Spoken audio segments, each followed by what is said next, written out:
live in the chop shop. We in the chop shop. We live in the chop shop. We talking sports talk. We live in the chop shop. We in the chop shop. I'm talking sports talk. So turn your dials up. It's live in the chop shop. Yeah, it's lit in the chop shop. Turn your dials up in the drop top. They ain't based to debate, but they keep it fact straight. Going 30 for 30. Let's do a first take on Facebook Live from 12 to 2. Rob Hatter and Jim Hicks going back and forth like Carter Ray, Skip Bayless and Stephen Smith. From on the court, off the court, straight to the field. Not a man that steals, but I made it steal to the octagon where I fight to kill. We go face to face, then you write your will. I don't play tennis, but I bring the racket. I'm on the floor, I attack the basket, put you in the casket when I'm overlapping. Never showing mercy, cause I'm always snapping. Never showing mercy when I'm in the arena. Step into the ring, you see me as I beat him. Step into the court, I'm never backing down. Killing competition, I'm smacking down. Let me get back to the other stuff at the chop shop, cause they cutting up. It's retro, coming to you live to the chop shop. Now let's turn it up. Yeah, we in the chop shop, man. Shout out to Jim Hicks and Rob Hatter. You can catch the chop shop live from 12 to 2 on Facebook Live. Let's get it. We in the chop shop. We live in the chop shop. We talking sports talk. We live in the chop shop. We in the chop shop. I'm talking sports talk. So turn your dials up. It's live in the chop shop. We in the chop shop. We live in the chop shop. We talking sports talk. We live in the chop shop. We in the chop shop. I'm talking sports talk. So turn your dials up. It's live in the chop shop.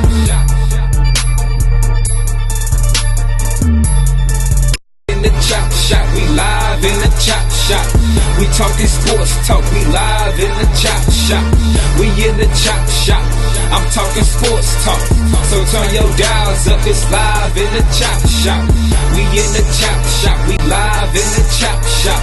We talking sports talk, we live in the chop shop. We in the chop shop. I'm talking sports talk. So turn your dials up, it's live in the chop shop.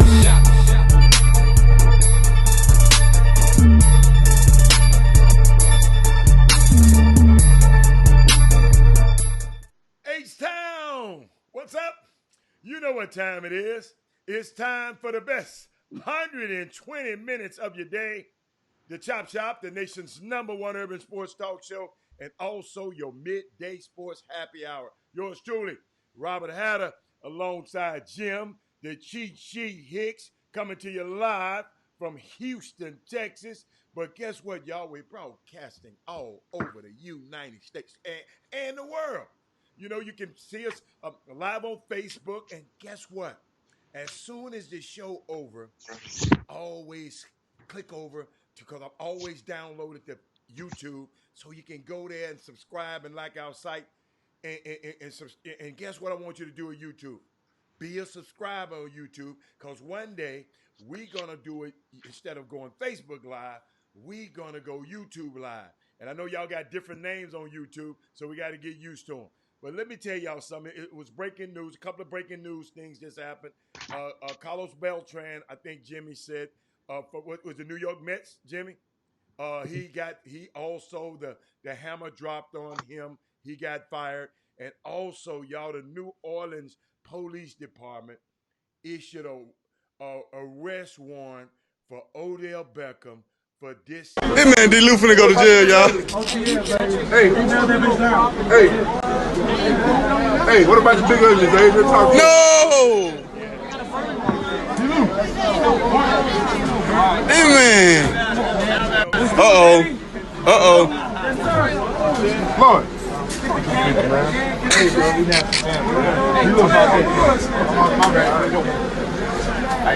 That's not a good optic, especially if he's not friends with that police officer. I know that police officer. Jimmy, Jimmy, I just don't know. Well, just, welcome to the show, Jimmy. We'll talk about Odell Beckham a little later because I got some stuff that I want to share y'all about Odell Beckham and what happened. But what you got? What else you got today? And Jimmy, hold up. I'm sorry. Before we go, can I do this? Yesterday, I did not announce the Women Rock Wednesday starting five. So Nicole Harris, Madonna Johnson, Sadea Williams, Wendy Johnson and Laura Dotson. You know Robert Hatt ain't gonna forget about you. I might be late, but I'm gonna be on. I'm gonna get there.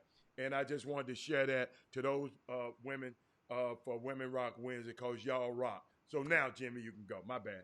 Let's get. So we're talking about baseball. Let's get baseball out the way. The commissioner, his name is Rob Manfred. Rob Manfred, of course, last week with the Houston Astros, the hammer began to drop on AJ Hinch, the manager, as well as Lunau. Lunau. He's the general manager. Yeah. And so I read some of the report from the Major League Baseball, the investigation on the Astros, that is. And mind you, Lunau, I'll just rush you through this real quick. Lunau's a GM. So they had like over 70,000 text messages and stuff they went through. They did a real investigation. They're doing each one. They're doing another one on Boston Red Sox as we speak.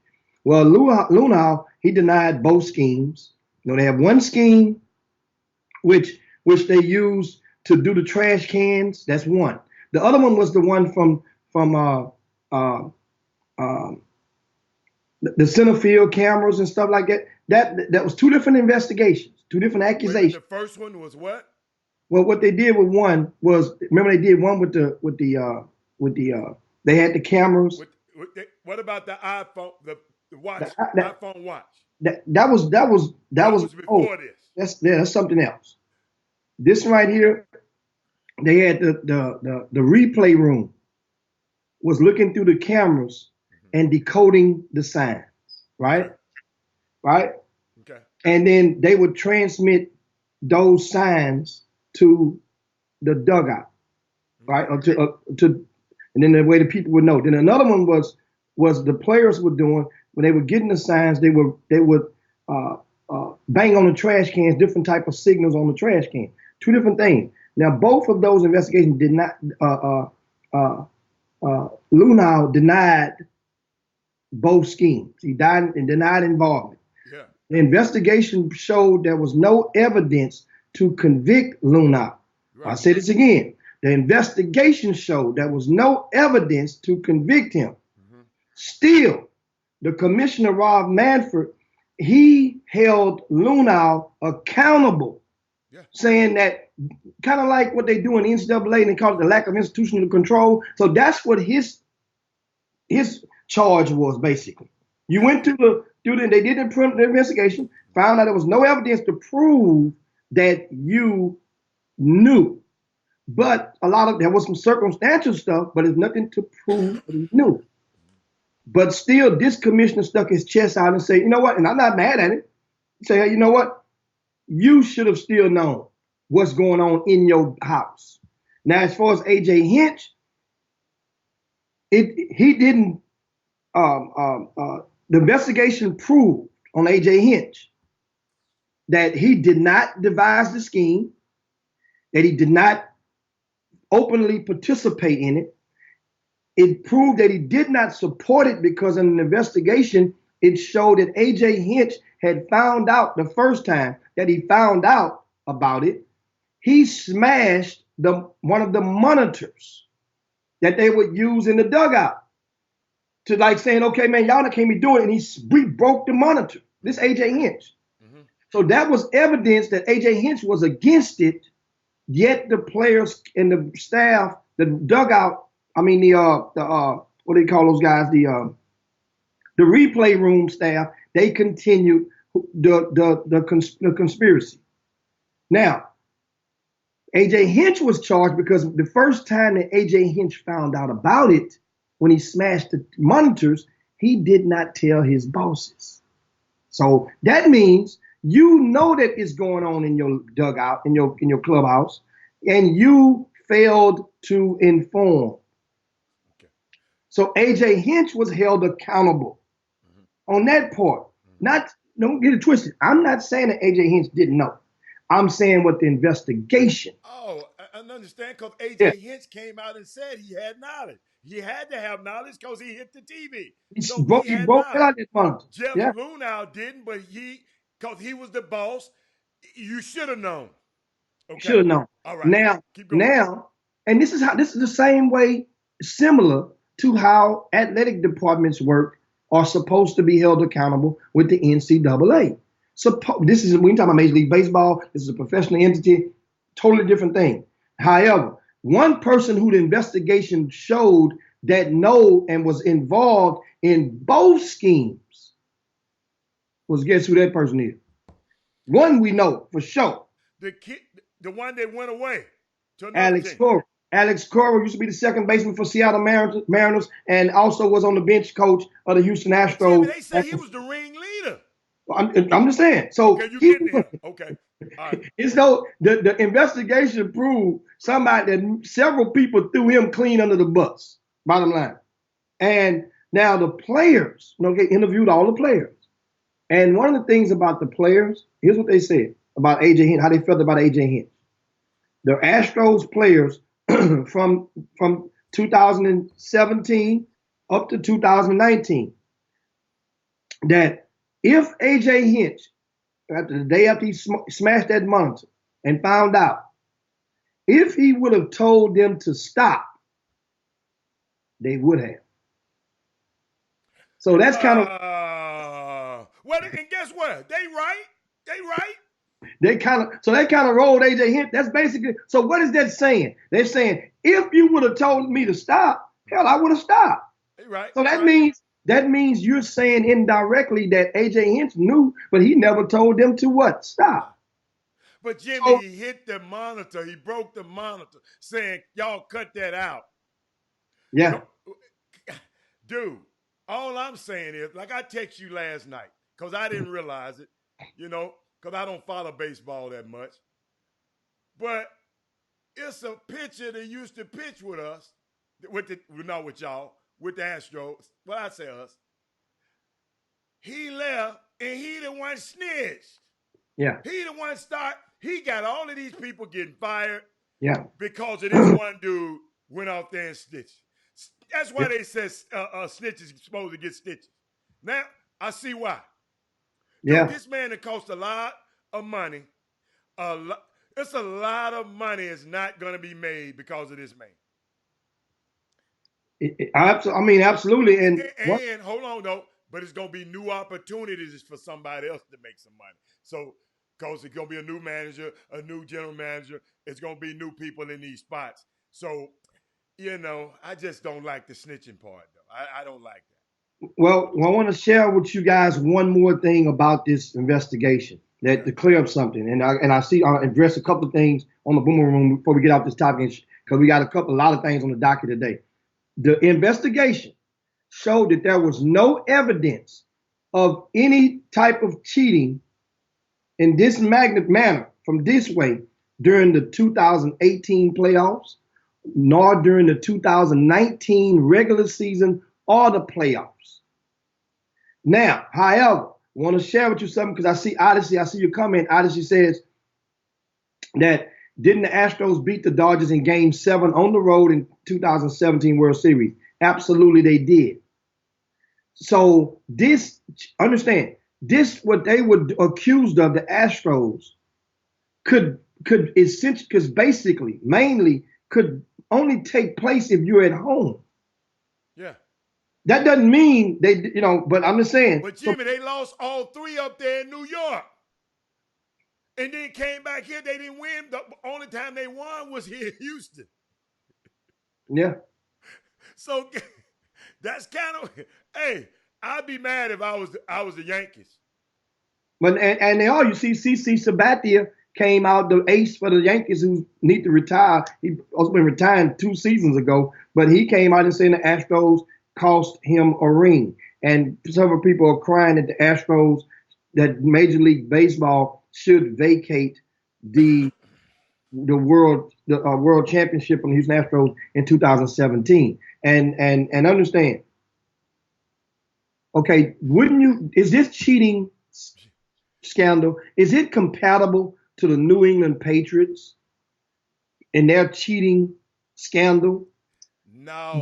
Meaning that nobody asked to vacate the Patriots title. Right. Mind you, Yeah, but it wasn't. I mean, I don't think it was done. It wasn't done at the Super Bowl. Okay, I think they CC won his title because this was on in the World Series. It's just unique, Jimmy. You know what? I'm gonna tell you something about baseball. What I'm finding out. Just listening to Tim Kirching, Jeff Passan, these guys. You notice I've been listening to them a little bit because you dropped a gauntlet to me one time. You said, "But man, you need to learn a little bit more about this." And I'm gonna drop a gauntlet to you. You need to learn a little bit more about pro football. Now, so me saying that, I'm sitting there watching all of them people in that baseball cheat. They just ain't been caught. Because I don't see no outcry about the cheating, about the steroids. I think, Jimmy, I think it's just the norm. And I think somebody else is doing this, but they haven't been caught. Because I ain't heard nobody but CC heard. These other teams ain't said nothing. He said, we been cheating, but we ain't been winning like them Astros. Them Astros been cheating and winning. So, and Jimmy, I never forget, Jimmy, when they fired the little arrogant, the assistant GM, talking crazy to the young ladies about Osunas. Hey, man, all I can tell you is they, somebody said they can't hear me. How you can't hear my loud butt? Something is wrong. But I get it better. I put the mic close to my mouth then. But yeah, but it's Jimmy, baseball. I mean, you probably cheated when you played. You probably lots of Is cheating is the norm in baseball?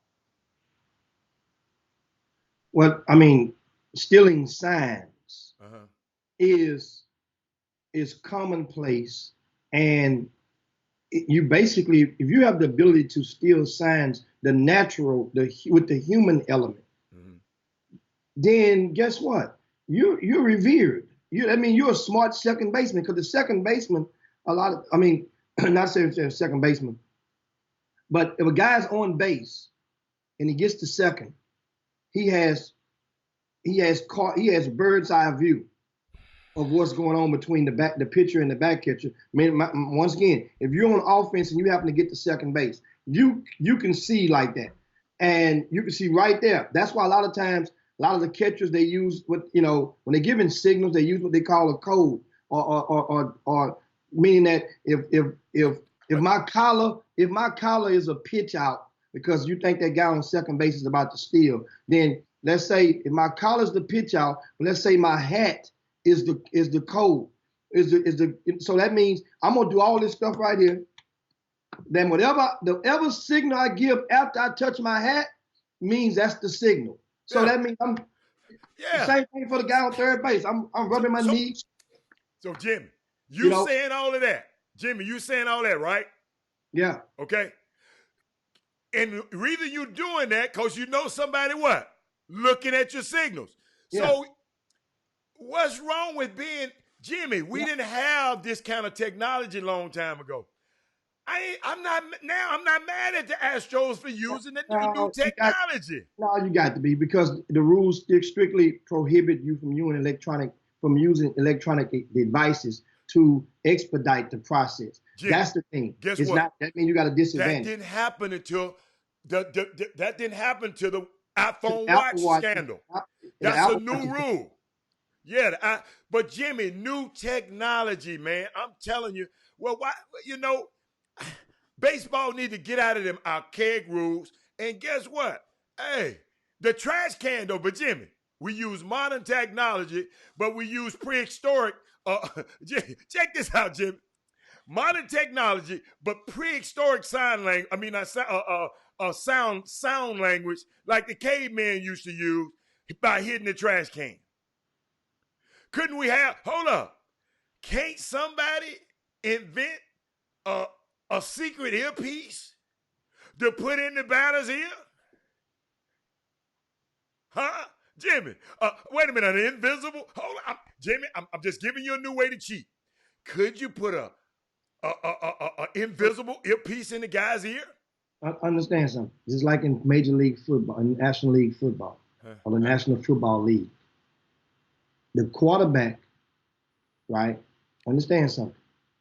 There's a reason why certain players are prohibited in Major League, in National League Football League from having those same type of devices. They have to look at the sideline and get them the old-fashioned natural way. Not the quarterback. Not the quarterback in all cases. And the middle linebacker. And so it's a reason why those other guys aren't able to do that. But the bottom line is the Astros, they took swift action. I just trip out because the owner, Jim Crane, he fired those guys on live television. That means he didn't have to call a press call. He didn't go and do it. He didn't call them in the office one by one. The public knew they were fired at the time they knew they were fired. He fired them jokers live on TV. Buyout. But that was some cool stuff. And then, come on, Jimmy. Are you surprised? No. Hey, did you see that thing on Jim Crane? Huh? Jim Crane been sued by the EEOC report issued in 2000 included accusation that Jim Crane told his managers in his company not to hire blacks because once you hire blacks, you can never fire them, and and that he did not want his managers to hire women of childbearing age because of low productivity. That's a EEOC report on your homeboy Jim Crane. So I'm not surprised he fired him on the spot.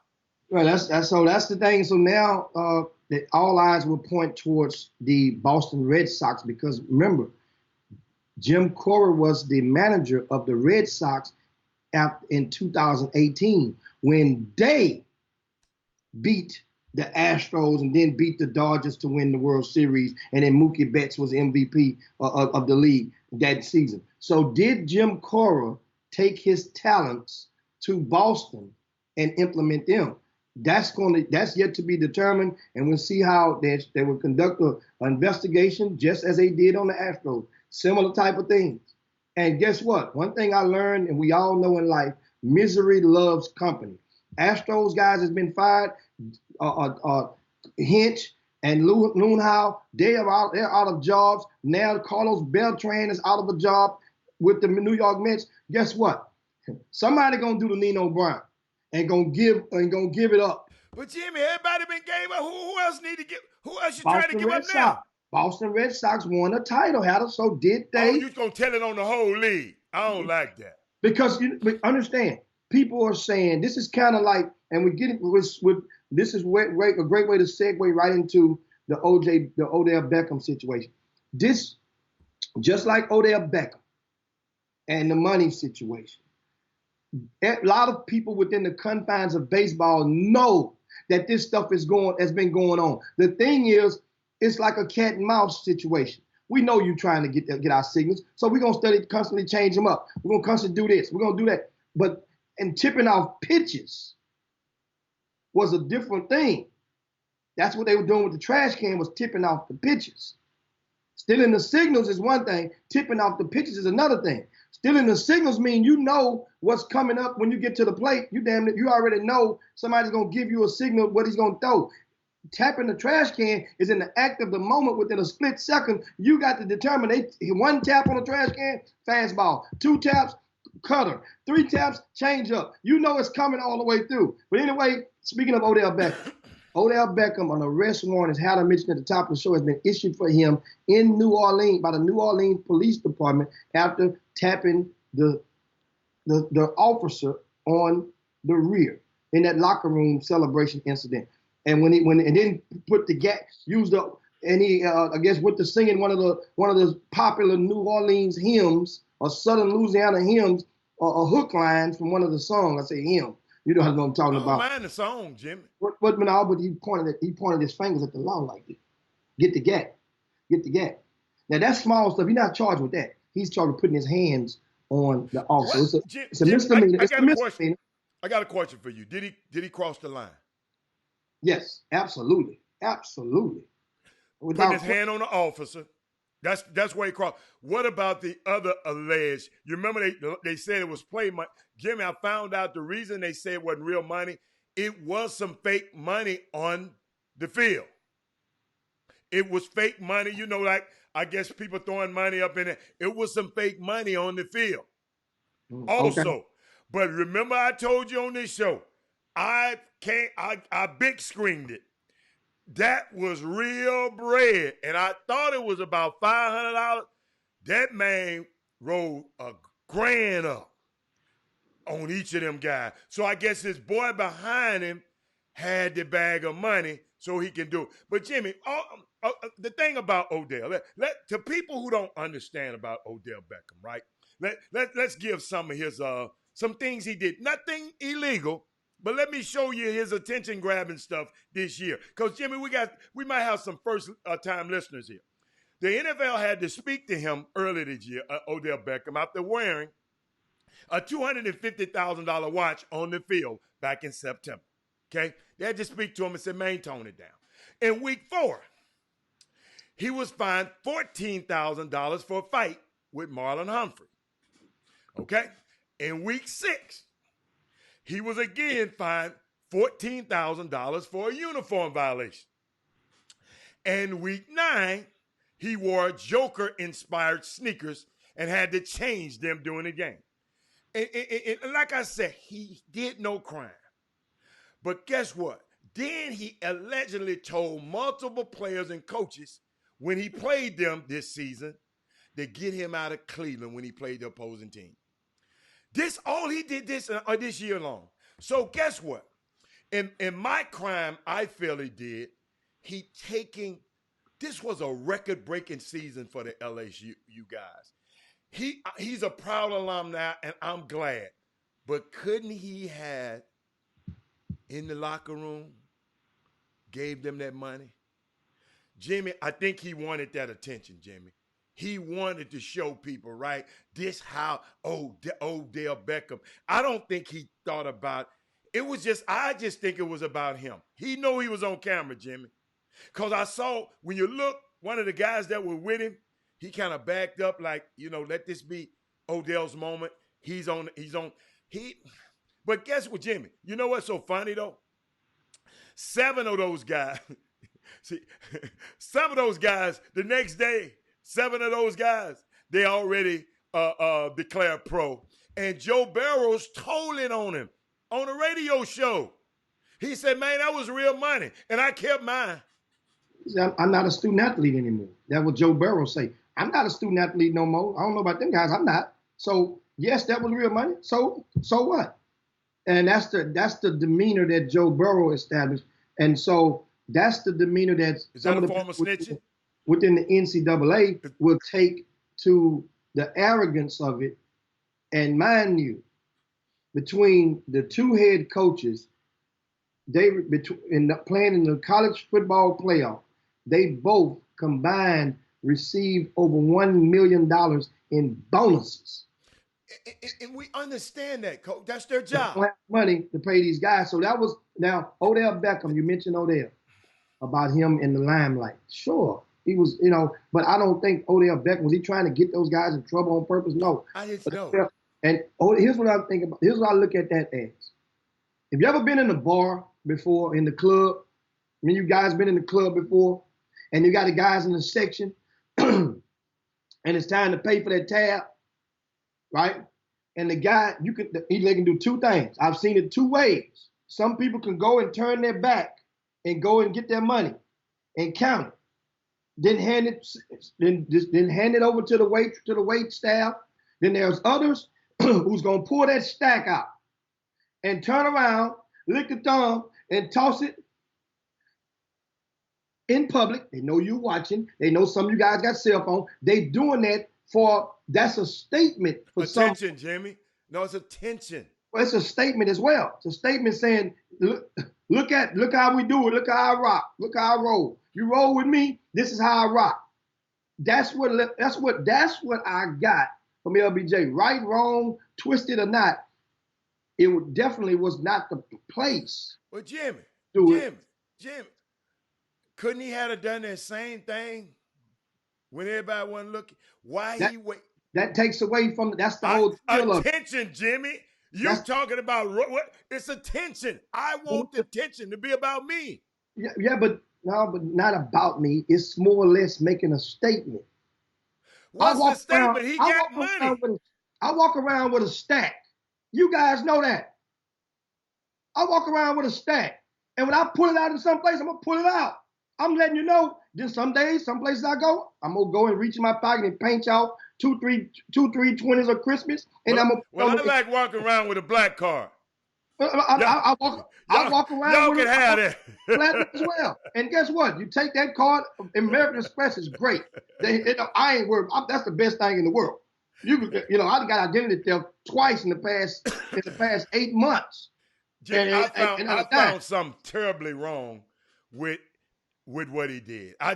We don't have to do that, dude. You got 3 million followers, dude. I know you don't have to do it. I'm just explaining on a sense of why some people. But everybody know he got money. It ain't the He got a Rolls Royce, Jimmy. Floyd Mayweather. Why does Floyd Mayweather do the similar? His name is Money Mayweather. That's part of his. That's so part Floyd, of it. But easily, Odell Beckham's name is not Money Beckham. You think Floyd Mayweather don't have a black card? Yeah, but his name ain't Money Beckham. But what he need to name is to name the Money Beckham. Floyd Mayweather does that all the time. Why did he and Floyd Mayweather don't go and do that to college athletes?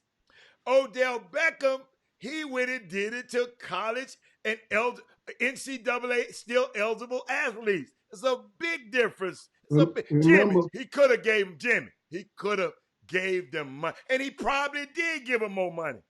But why there? Why there? Because I just explained one of the reasons. That ain't good. You're making a statement, and at the same time, remember I said the other day, let's pay attention and see if any of those LSU NFL hopefuls that's in this draft, you'll know before the draft. I'm just curious. We're going to keep our antennas up to see if and which ones signs with the same agency that Odell Beckham. That ain't enough, Jimmy. $1,000 ain't enough to give one. No, it's not enough. Jimmy, let me tell you something. Jimmy, I'm finna help you now. Tell you somebody I know. Them players on that team, they already knew who the agent was before he gave them that money. I'm finna repeat that now. Not tell you that I heard. Those guys knew who they. I'm gonna just leave it there. It ain't got nothing to do with OBJ giving him that little money. That's not him giving them the money. Wouldn't be making their decision to go with his agent. Yes, they have their agent already. Have their agent by the time they get to college. But I'm saying is just if there's a connection. Put it like this. He just looking out for his guy. I'm finna help you out. I'm finna help you out. Them guys he gave that money to on TV. They didn't need it. They probably could have gave him some. And I'm going to leave it at that. The dots will connect to certain things and it can go further. Right now, Odell Beckham has pissed off the police officers. He's charged with a simple battery. Yeah, that's the problem. So at this point, that means the gloves are off. That means the protection in the confines of New Orleans. Now, the Baton Rouge police may still love Odell Beckham to death, but you hit, and that wasn't no young officer. That was an old, looked like, it appears he was an OG. And I know who he voted for. Called him security because it looks like he got a police uniform on, and the police officers normally work overtime in those situations when they're doing locker rooms and stuff. We have one of the officers that watched the Chop Shop vehemently, and he's the personal security of the Houston Texans. Whenever they go on the road, he flies with them. Son is one of the top basketball players in the area. And so keep calling that officer. Just pay attention to those falsifying clues or code words. They calling this Barney Fife. They making it seem like this guy just Barney Fife. He's a security. Why did I say officer? No, you know why? Because it becomes more damaging to the mental, the psyche, to say he slapped the officer on the butt. He put his hands on the officer, especially being a black man and that officer being a white cops. But you know what? The cop didn't even react too crazy to it. Because if a dude had hit me on my back, I'm turning around trying to whoop him. So He did jump around. He Yeah. looked around and that's when he started laughing and started playing. yeah, no, dude, no, you can't be hitting me. I ain't no athlete. Don't hit me. Don't hit me. I don't like that. Never liked it. So that was the thing on that. Now also, guys, last night, shifting gears, we go over last night. The Chop Shop was in the building over at University of Houston as they hosted SMU, and the Cougars prevailed in that game 71-62. The game was it was a pretty good chess match from start to finish. You got a chance to see a lot of things throughout that game. And one of the things that stepped out initially was the starting lineup did not have two of the University of Houston's regulars in the lineup. Of course, Bryson Gresham was benched. He's the starting center, along with Quentin Grimes. Quentin Grimes was one of the players that we've been talking about for months on the Chop Shop here and there. Former McDonald All-American, went to Kansas where he started all 27 games, where he started 27 every game that he played in. He started last year for the Jayhawks, transferred to the University of Houston, received won his appeal on a waiver, which made him eligible to play immediately. He was going opposite one of his the basketball culture rivals, and that would be Kendrick Davis, who went to Sam Houston High School and signed with TCU, where he played as a reserve mostly last season, and transferred to SMU and received an appeal, a favorable appeal ruling to allow him to play this season. They both met up, and we've been saying that, who's going to win the matchup, because for a lot of people in Houston, it wasn't even about the Cougars versus SMU. It was about Quentin Grimes versus Kendrick Davis. And I explained to you guys before the game that I don't care how Quentin Grimes was taking it. Kendrick Davis, this was personal. And for some kids, it's always personal until they see you don't even want to swing back no more in the confines of your craft. I talked with Kendrick Davis after the game, and Kendrick Davis, he acknowledged, I can't wait till they come back, till they come to SMU. They got players at home. And he come to find out, Quentin Grimes, Kendrick Davis, after the post game gratitude line when both teams crossed, Kendrick Davis shaked a few of those Cougars' hands, but one hand he didn't shake was Quentin Grimes. So that's what I'm trying to. It did not shake Quentin Grimes' hand last night. Why? Kendrick Davis. Why? I didn't ask why. I didn't ask why. I kind of felt why, from the look in the eye. So it's personal. That's what I'm trying to tell you guys. And guess what? It's all for good rivalry, because at some point in time. So a rivalry mean you don't shake your rival's hand? No, I don't mean that, but that's happened before. It's not the first and ain't the last. But Kendrick Davis had a pretty good game last night. He led the game in scoring with 19 points, 6 assists, 5 rebounds in the loss though. However, Quentin Grimes did not touch the court until just under about 11 and a half minutes to go in the first half, when he touched the court for the first time. He had a great segment that he played, because in that segment, the University of Houston went up by about 6-8 points. There was a little rat came in, got open, hit a three, and kind of sparked the Cougars, because they were going nip and tuck both teams until that point. And then the second half come. Quentin Grimes did not start the second half.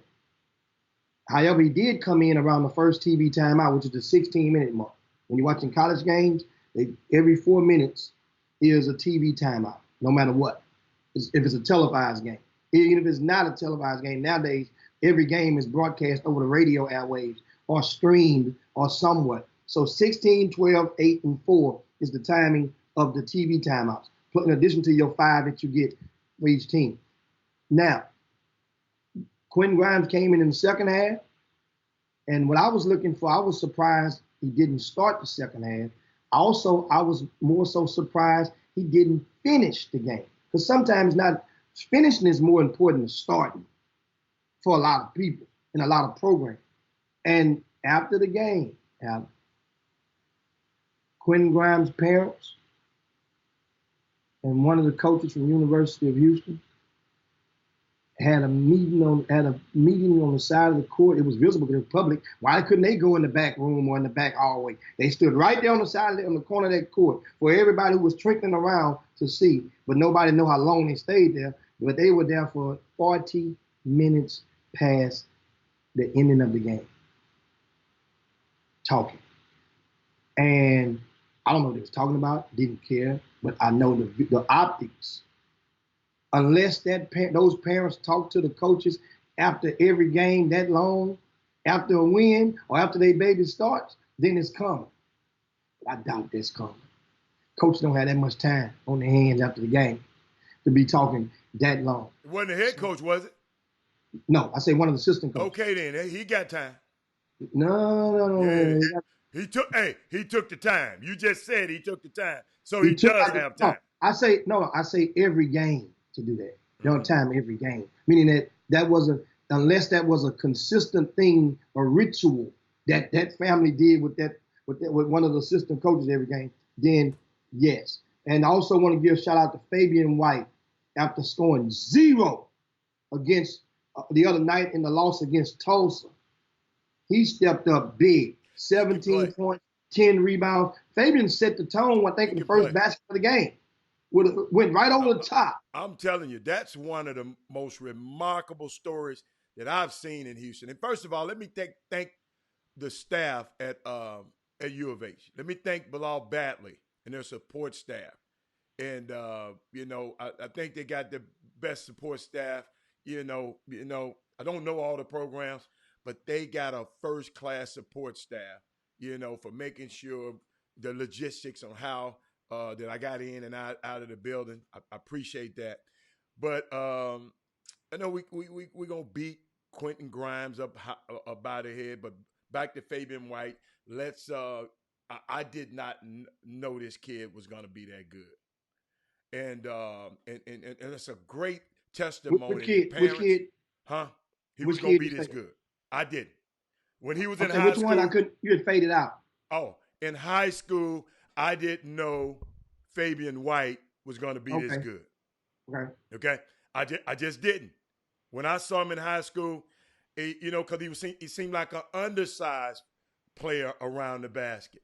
I didn't see him getting this big and stretching out a little bit and going to college. He went to a great university that brought him along slowly because he got hurt, as a freshman a little bit. He was in a walking boot for a while. But, I want to shout out to Chris Harris, too.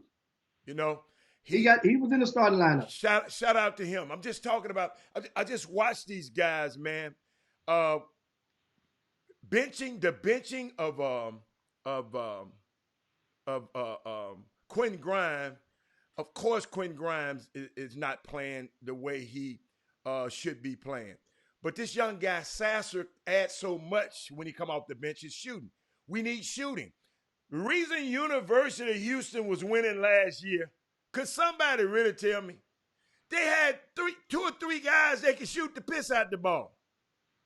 They got one guy that can shoot it real good right now. That's the Sasser.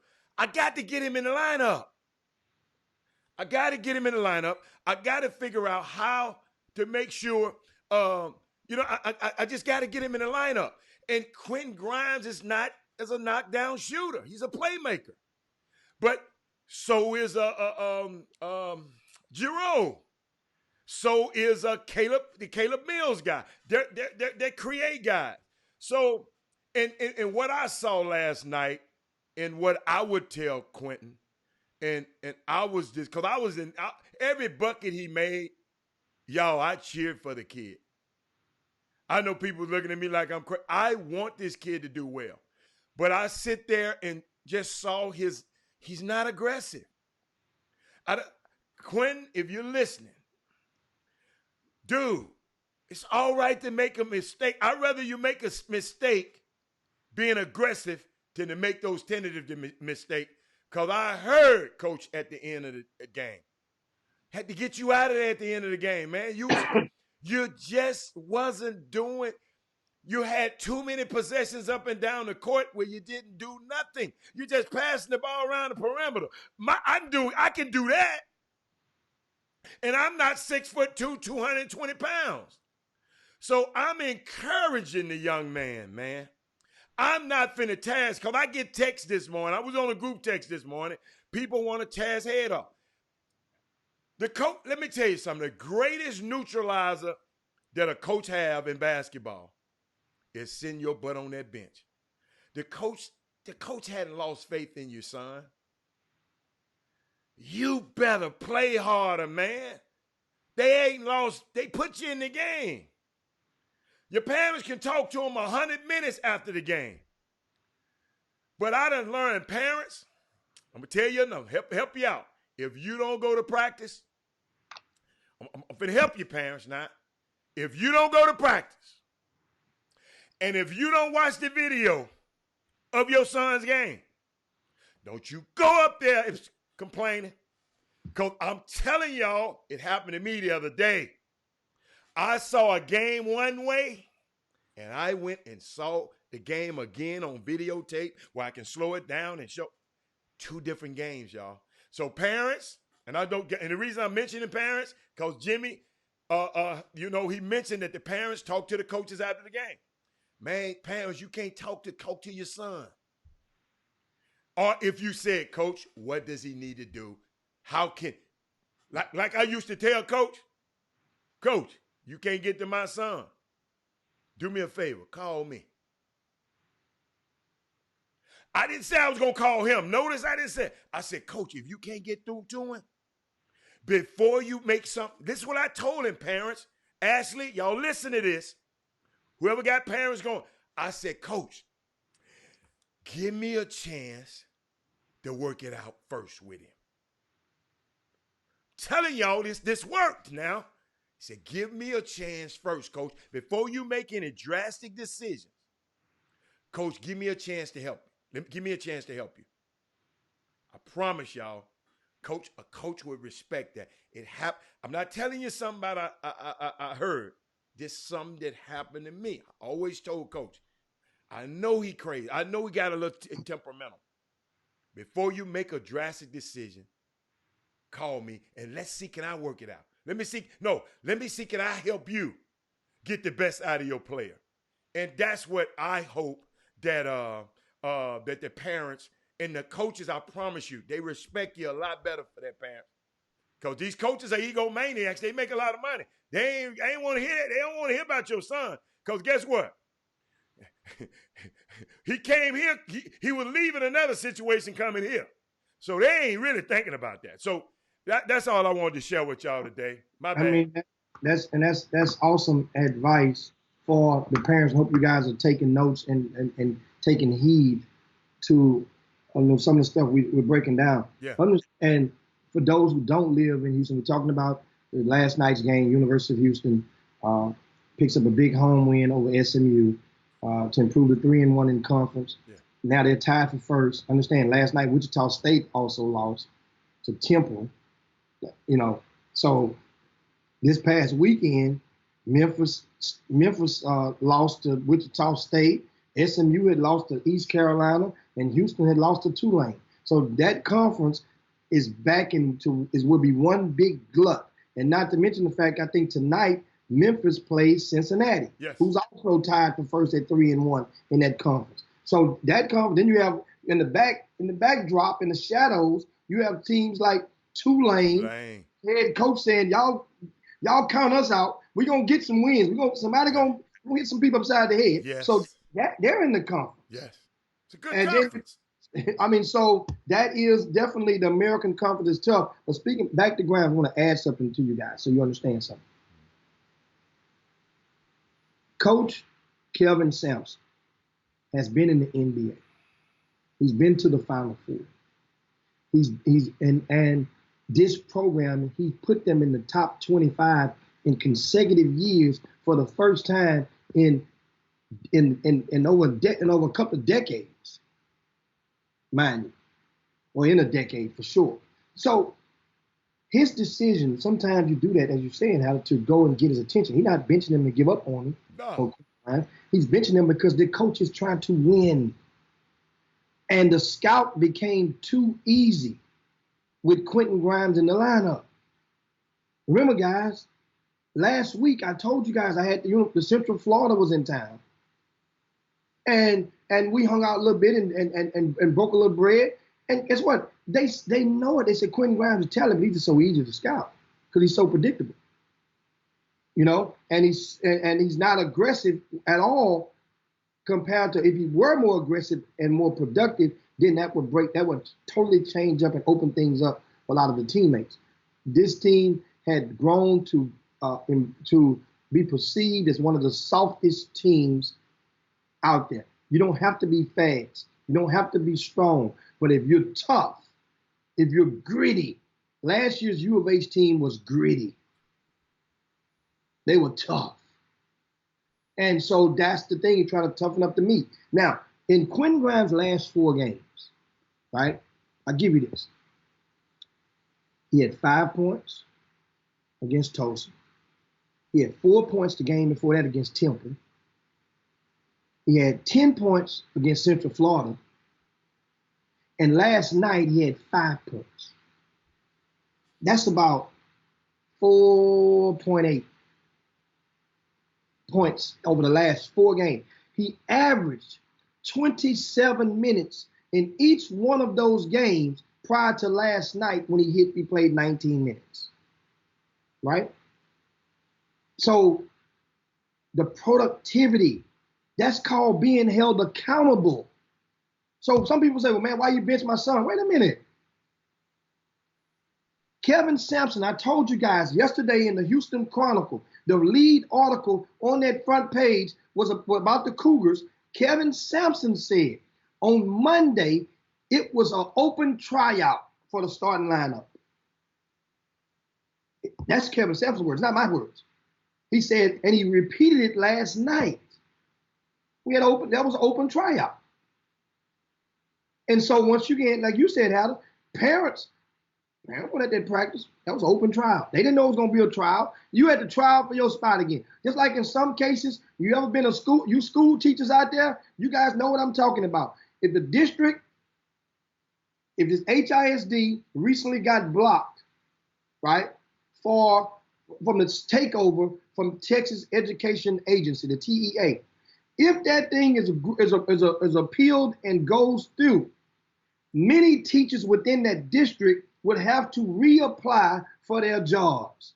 That's an audition. It's another interview. If you get interviewed.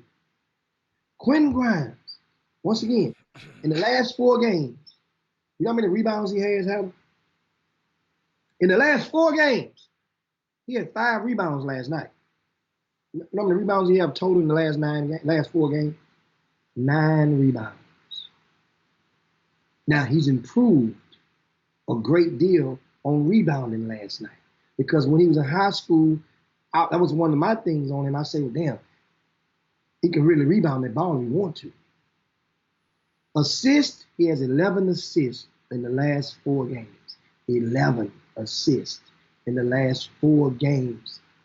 You're supposed to be the floor general. That's not even 3 assists a game. Think about this. You're averaging 27, well, over the last 4 games, you're averaging roughly 25 minutes.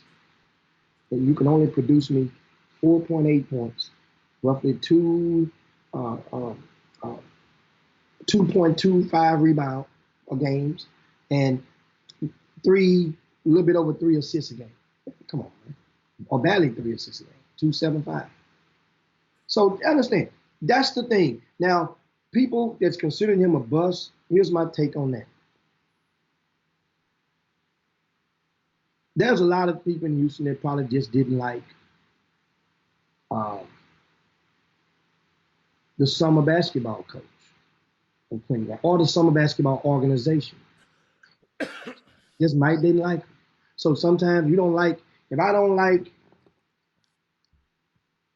the neighborhood, then I'm not gonna like the house. You get that? So some people didn't like the point that because if you're a ball player and you're tough, then you're going to like toughness. Quentin Grimes never exhibited a tough streak. He never exhibited that. So what to me, I was always confused. So why recruit him then to a team that's noted to be tough? Was a tough-nosed team. Why recruit him? Are you speaking of Kansas? I'm talking to you. I'm saying, what school are you speaking of, Kansas or U of H? U of H got him now. Well, I mean, but Kansas had him first. Yeah, but you just said U of H is known for its toughness. Yes, this last year's team was a tough and gritty. Because you would think that if you got enough of your tough guys in there, which, mind you, U of H lost a lot last year, but you thinking in your mind as a coach that your atmosphere can make him into tough. Yeah. But, not he turn your team into soft. And that's what it appeared to be. No, I don't think it's that bad. No, it's not bad. I don't they think won it's the that game. bad. They won. I'm with Quentin Grimes. I'm behind you, son. You just got to play better. You just got to be more aggressive. You got a big old a great body. I just think you need to you just need to exert yourself a little bit. It's all right to make a mistake. Make a mistake going full speed with that body. One of them little bitty guys who trying to guard you gonna get out the way. And it's good. U of H won the game. Guess what? I'm glad they won the game because I was there the night they were there when Brigham Young and they lost. So that's a loss, ugly loss. Yeah, I didn't like so I'm glad to see that. I'm just glad to see that win. So what's the next subject, Jimmy? And so the next subject, we got breaking news. Of course, you guys, thanks to one of I think Charles in the Boomer Room, Drew Rosenhaus, the agent for Antonio Brown, has announced he's dropping him at the client. Jim, that ain't breaking news, Jim. It's not breaking? No. When did it happen? It's not break. Is that news? Him dropping Antonio. I got a question. We made Antonio Brown news yesterday. We talked about it. No. I'm talking about. I'm not talking about what you said. I'm just telling you. I'm telling that whoever put it out there. How is that breaking news? That Drew Rosenhaus left Antonio Brown. Guess what? He's not going to be able. Drew Rosenhaus have a business deal with him. If I can make some money off of you, I'm going to represent you. Now I know I can't make no money off of you. Now I'm gone. Do whatever you want to do. That's breaking news. Y'all, sometimes we just got to get a little smarter. And I'm just trying to tell it. It's not breaking news. I can't get money off you no more. Long as he thought he could keep getting money off him, it was cool. I can't get no money off him no more. I'm gone. Come on, man. That's not breaking news to me. Not breaking news. Just to me. It might be to y'all. It's just not breaking news to me. Yes, that's definitely. And also in the comment, he mentions that Antonio Brown he's open to working with him again if he needs to get help. He insinuated Antonio Brown needs to seek help. Well, why can't he be my client and I walk him through the help? Let me repeat that because I know you didn't hear that. Why can't he be my client and I help walk him through the help? Well, I would insinuate that for that agent to make that statement, that means a conversation between him and Antonio Brown probably took place in the past 72 hours, and that conversation probably didn't go to the liking of that agent. Otherwise, and guess, and I ain't putting more thought than that. I'm just, obviously he probably did. And Antonio Brown is really spiraling. He's spiraling downward fast as far as the incidents. The Police Athletic League in Florida has reportedly returned a donation that he gifted to them. I don't think it was reported how much. I'm not sure how much it was, but he gave them a check to support their league. A lot of the police departments around the country has long participated in the PAL, and they even have their version of Olympics or nationals, that is, in different sports. I remember back in the days I contributed to the PAL in Houston, and I don't know if I did. You know, you got to. That is you doing. No, I'm just laughing at something else. But I got some of doing wrong all the time, just donating to campaigns. Hell, if I knew to donate campaign, I'd have did that too. No, I got something. No, it ain't got nothing to do with you. I'm just thinking about something, y'all. You know, I looked this up a little bit yesterday, y'all. I just said don't get fooled by those headlines. That's all. I'm gonna tell the boom boom room. Don't get fooled by that. But you know, you remember I talked about AB the other day, and I went because if y'all heard me on Monday, I was concerned about the way he was talking in front of the kids and the way he was talking to a law officer, an officer of the law. Okay. I was very, very concerned if you heard me on Monday. So then, you know, I do my research because I've been doing this stuff for a long time. Many NFL players have brain damage. No excuse. I'm finna give you some history, and I want y'all to go look it up yourself, which might explain many of their incidents of domestic violence. This should be considered before society decides to pass judgment. The Concussion Legacy Foundation, Jimmy, they found that the degenerative brain disease, it got some evidence that indicate that brain trauma, CTE, has now been diagnosed in former players from over 147 college programs. Y'all follow me here for a minute. Every power conference team, the ACC, if you don't know the power conference, the Big 10, the Big 12, the Pac-12, the SEC, has at least one of its schools represented amongst these 22 programs that are being examined. Check this out, y'all. The study found that out of 202 players that they analyzed for CTE, 190 of the 202, that's 94% that they studied, had been diagnosed with CTE. And what's that? The chronic trauma encephalopathy, something like it's a long word. Most of these players most of these players that they examine, most of them are black. These college players, they don't pay them. And when this happened, our young black men are damaged. When we get to talking about these guys, when you get talking about Odell Beckham, you see this erratic behavior that these people are doing. That means, but 86% of these people that they diagnose as Jimmy, they ain't gonna go to the NFL. So 86% of these guys that they did on this stuff, these guys won't go to the NFL. What happens to them? They got brain damage. They said in this study, even kids who play only high school basketball are walking around with some kind of brain damage. Jimmy, if you know what's going on and how hard, you got to go to a football practice and see how hard these bodies are hitting each other, and these heads are hitting the turf. The turf in the NFL is terrible, Jimmy. You go down and walk on the field because they don't want grass. Grass gives. Grass is more expensive to maintain. Turf is not. Then when I look at a guy like Antonio Brown, I look at him now with a different eye because he's doing something. He might be showing outwardly the results of his mental illness. And y'all got to hear me on this now. The man got 3 million followers on Instagram. And his mental illness is on full display. This is what's going on social media, man.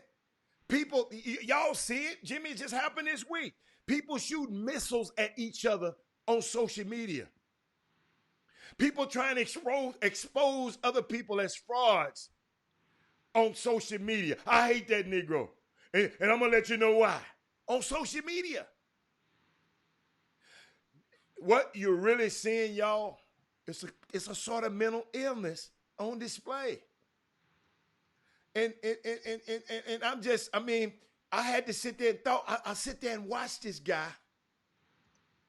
call everybody, the hotel, call all the police crackers and white folks and get the white girl, she ain't this.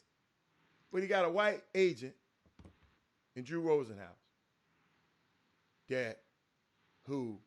that's why I said it's not news that Drew Rosenhaus probably stepped back. Can't get no money off it. I'm finna go get the next one. I'm finna go get me one of these LSU dudes. I'm finna go get me one of these guys now. He can't do it no more. So, y'all, I'm serious. I know y'all think this fairy tale. He got all that money. Rich people blow their head off too. Dave Durison, Jim. I got to give you this story. Used to play for the Chicago Bears, All-Star. Dave Durison. He was going to get, he was about to get married. And about a week or something before he put a pistol to his chest. Cause I know some girls who used to date him. They was upset because he wouldn't call them back no more. And he went off and got planning to get married, planning a wedding and everything. But guess what he did, ladies and gentlemen? He put a pistol in his chest and blew his chest out because he didn't want to mess his brain up, because he left a note. He wanted the people to study his brain. He know something was wrong with him. Y'all, this stuff is serious. I talked to Charles Woodson, who looks, he's in shape. He looked great. But we had a little talk on the golf course. We was just sitting there talking. I said, boy, man, I'm glad you got out of this stuff unscathed. He looked at me seriously, Rob. He said, man, how I know? You just looking at me on the outside. He said, we don't know what's going on the inside of my body. That's telling me he knows something is not right. So, hey, y'all, I know it's fun to talk about AB, even the stuff, the erratic behavior that Odell Beckham is doing. The erratic behavior. Matter of fact, Doug Jones, thank you, Doug. Doug just posted something about the Anthony Gonzalez problem. And guess what?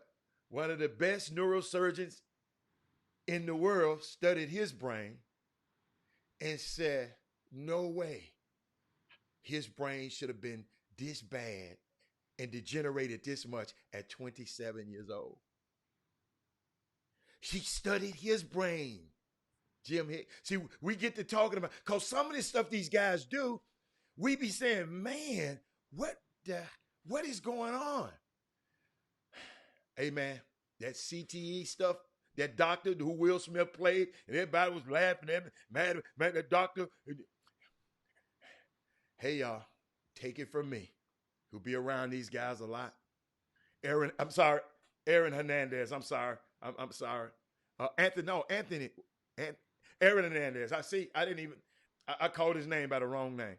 But hell of a special last night, Jimmy. Everybody got to watch it, but the lady explained it. She said, this guy's brain was gone. This dude go in the club, Jimmy, and a dude wastes a drink on him. He said, we got to go get this dude. Hey, no, man, we got to go get this dude, just a regular guy. Dude was just dancing and made a mistake and poured a drink up. And pulled up beside the guy and killed both of the guys.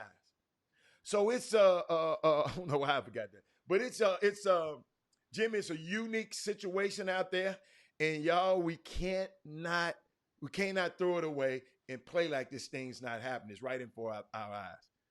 So that's all I got to say about it, Jimmy. Junior Seau, you're right. Yeah, and Junior Seau was definitely another one, and great. But he shot himself in the head, Jimmy. Dave Durison shot himself in the chest. Mm-hmm. And I was just looking at some of the messages that was going. Anyway, Just pardon me, guys. Just noticed that another classmate just passed away moments ago. So when you guys from the northeast side, Cashmere High School guys, you definitely remember Bailey Bell. And he's passed away. I just got a message on that. And also you guys may remember last week, well, about 2 weeks ago, and I think we were talking on the Chop Shop, and I explained to you guys that, every so often I get out and go and check on some of the elderly in my community, in my neighborhood. And I remember I told you guys a story. I went and got one of the ladies some fish, and well, that lady, her name is Ella Lois Tyler, and she passed away yesterday. And so that's her son, Ken Tyler, was a star on the Cashmere basketball team back in the class of 1984. So, Ken Tyler, and also Ken and myself, we sponsored a couple of Pro-Am teams in the late 80s and early 90s. Those Pro-Am teams had a lot of the guys around town as old heads now that played up under those teams back in the days. We had, several guys, so too many to name. So if you know Ken Tyler, reach out to him, guys, and show him some love. But back to sports. I had some stuff we're going to go. We're on that back line quick today. Good gracious. We got so much stuff. NBA basketball. We got some stuff in the mailbag. Got some questions that you guys sent in. We're going to address shortly. But let's talk some NBA talk right now. Okay. Kyrie Irving is back in the news. We knew it was going to be a matter of time. Well, you said some basketball players got some CTE. Yeah, does Kyrie qualify for that? Because he always seems to say something that backs himself into a corner. The media, the public don't back him into the corner. The media doesn't back him into a corner. He does it himself. And Jimmy, what do you think? All I want to say is, will somebody please stop putting a mic in front of that dude? You remember how we stopped? Remember how we stopped LeVar Ball from talking? You remember how they stopped? They just stopped putting the mic in front of his mouth, didn't they? Yeah, after he got Jeff Goodman ass fired, yeah. then they the just media stopped, right? I promise you, his daddy, Dedrick, man, please, man. Nike, please, man. I know he hard to deal with. Please take the mic out of his mouth. But go on, finish, Jimmy. And just in case you missed it, I quickly brief you on what happened last night after the game. New Jersey Nets. Who they lose to last night? The Brooklyn Nets. It is. And after the game, they interviewed him. He says, I quote Kyrie on this. He says, "It's transparent. It's out there. It's glaring in terms of the pieces that we need in order to be at the next level." The 76ers, Jimmy. 76 because they were without Embiid. So remember now, he says it's glaring that the pieces that they need. Let me share something with you guys. I love, the reason they call me Stat Man back in the day. Brooklyn Nets with Kyrie Irving this season is 5-9. They won 5, they've lost 9 with him. They're 13-13 without him. That's this season, right? So they 500 with him and about 35% without him.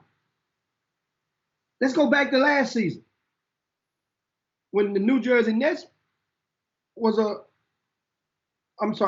last season at Boston, that is. He didn't play last year. Okay, Boston was 37-30 with Kyrie. Without Kyrie, the Boston Celtics were 12-3. It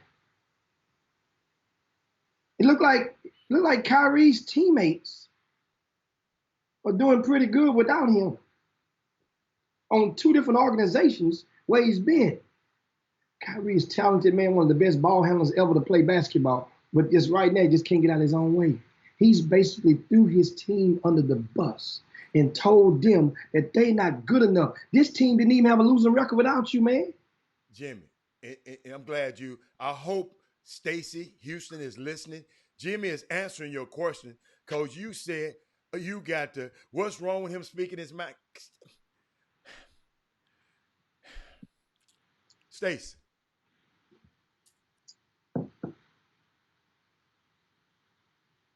I'm going to leave that one alone.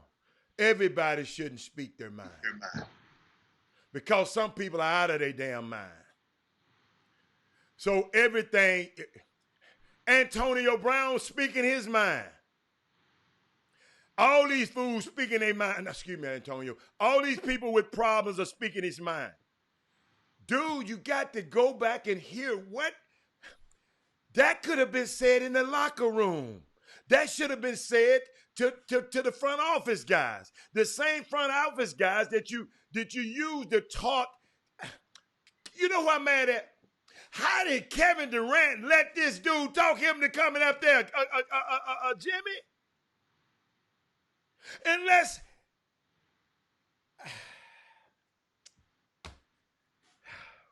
hey man, it's not great for everybody to have the microphone and speak their mind, Stacy. That's just, no. My mama used to say, if you ain't got nothing good to say, don't say nothing. What do you think Jared Allen thinking? Joe Harris thinking? Spencer Dinwiddie thinking? Well, you gonna come and replace us? It's not a good job. And I know you just doing that to cause some Kyrie Irving, man. I don't like it. It's several things he did in his career, and I don't know him, Jimmy. And I hate to pass judgment on him. I don't know him, Jimmy. Jimmy, you said something in the beginning. Maybe basketball players didn't got hit upside their head. They didn't hit that floor hard. He always falling on the floor now, Jimmy. I just don't understand it, man. Once again, I gave Sloan you talking time. about me eating them donuts. Man, Sloan had some shorts on so tight last night, man. Sloan had some Days of Dukes on last night, y'all. Slang, since he going to come over here and mess with me about some donuts, hey, he had some Days of Dukes on at the U of H game. U of H should, Jimmy, when they waved that one at him at the U of H game last night, they should have put him out like Otis put Pam and Martin, wouldn't let them get on the plane. He should have won. They better warn you before you get in the game again, Sloan. I'm sorry, everybody, man. He always messing with me. He always messing with me. Come on, Jimmy. Got some more NBA news.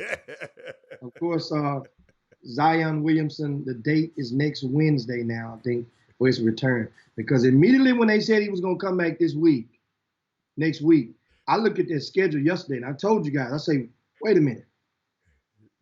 That was 2 days ago. And I say, wait a minute. I know the New Orleans ain't going to let this guy come back opposite Ja Morant. It's going to be too much. I knew that wasn't going to happen. Hold up, y'all. Hold up. Jimmy, repeat what you just said again. Yeah, repeat what you just said. Repeat that whole thing you just said again. I love that you're saying this now. Come on. Say it again. Say it one more time. I'm down with Ja Morant. I know that the NBA, that the New Orleans Pelicans wasn't going to. You try to find a game when a player's been out an extended amount of time. Especially in this situation, he hasn't played his first game in the NBA yet. And everybody's in mid-season form, pretty much. Right. And you're going to bring this guy in against a team that's one of the hotter young teams in the league. That wouldn't be right. That wouldn't be favorable for Zion. So they're going to bring him back against the Spurs, which the Spurs play at a different pace. They're more old, so they ain't trying to go by you. They just trying to go over the top of you, go around and do conventional stuff. So it's different. Jimmy, you remember I said in the beginning of the season, if I was them, because I don't even like his workouts. I'm watching the workout. The man looked like Lawrence Taylor out there.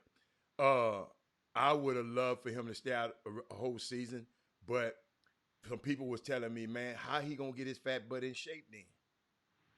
Cause he looked like he got the propensity to get fat. So I don't know, Jimmy. I would have rather him do the Joel Embiid or the Ben Simmons. You see how it worked out for them? They went, hey, they worked their inaugural rookie year, their real rookie year. They set out, and the next year they came back and won what? Rookie of the year. So hey, but Jimmy, they got reasons. Let me tell you something. You remember, the natives in New Orleans might be getting restless. You remember, them season tickets went from 6,000 to 14,000. Exactly. I mean, and I mean, it's just one of the things. And Steph Curry is going to return this year. But he's a vet. I understand. I understand that. I mean, Yeah. he could very well sit out this year. Mhm. He's going to return this year. Yeah. Zion playing this year. At this point, I'm not against it. I'm not against it, but it's obviously he wasn't as hurt as initially thought. Now the conditioning part about Zion, that's the thing. And dude, Zion, it appeared, if you saw one of the clips, that just the other night, he appeared to have fallen asleep on the bench. Yeah. But Jimmy, how you tired? Tired of what? Back to backs? No, he might have some other stuff he's doing off the court that can get you tired. Them young kids getting it in now. Jimmy, he young and rich and live in New Orleans. You got to be out your rabbit mind. You telling me what he ain't? Yeah, he tired. This ain't AAU basketball. Jimmy. They don't play morning games. Jimmy. This is Christmas Day. Jimmy, how you know how late? Jimmy, New Orleans stay up all night. And let me get this straight. Zion, what's the minimum age for drinking? I said New Orleans stay up all night. What's the minimum age for drinking in New Orleans? I ain't talking about drinking on you to take your legs. It's something else you to take your legs. Come on, man. Hey, Zion. He's Zion Chamberlain now. That's what you calling him now. So he's Zion the Steel. I got a question for you. You would be Jimmy Chamberlain if you was him. You be Jimmy Johnson, Jimmy Magic Johnson if you was him. I'm just telling you. I'll be Jimmy Ray Moore. Stick my finger in the ground, turn the whole world around. You saw one of the movies back in that. I'll be Jimmy Wheatstraw. That's what I'll be. Hey man, 19 years old, whole bunch of money in New Orleans. Formula, a great formula. I wouldn't mind. Hey Jimmy, I wouldn't mind him dozing off. I can't get mad at him. That's all I got to say. Okay. And we can move on. Since we got Stacey Houston in the boom boom room, have other news that's related to professional basketball. Okay. LaMelo, just as hinted a couple of weeks ago by a couple of outlets hinted at this, that LaMelo was going to shut it down in Australia. Mm-hmm. So it has become official that, per his manager Jermaine Jackson, that LaMelo has played his last game in the Australian League.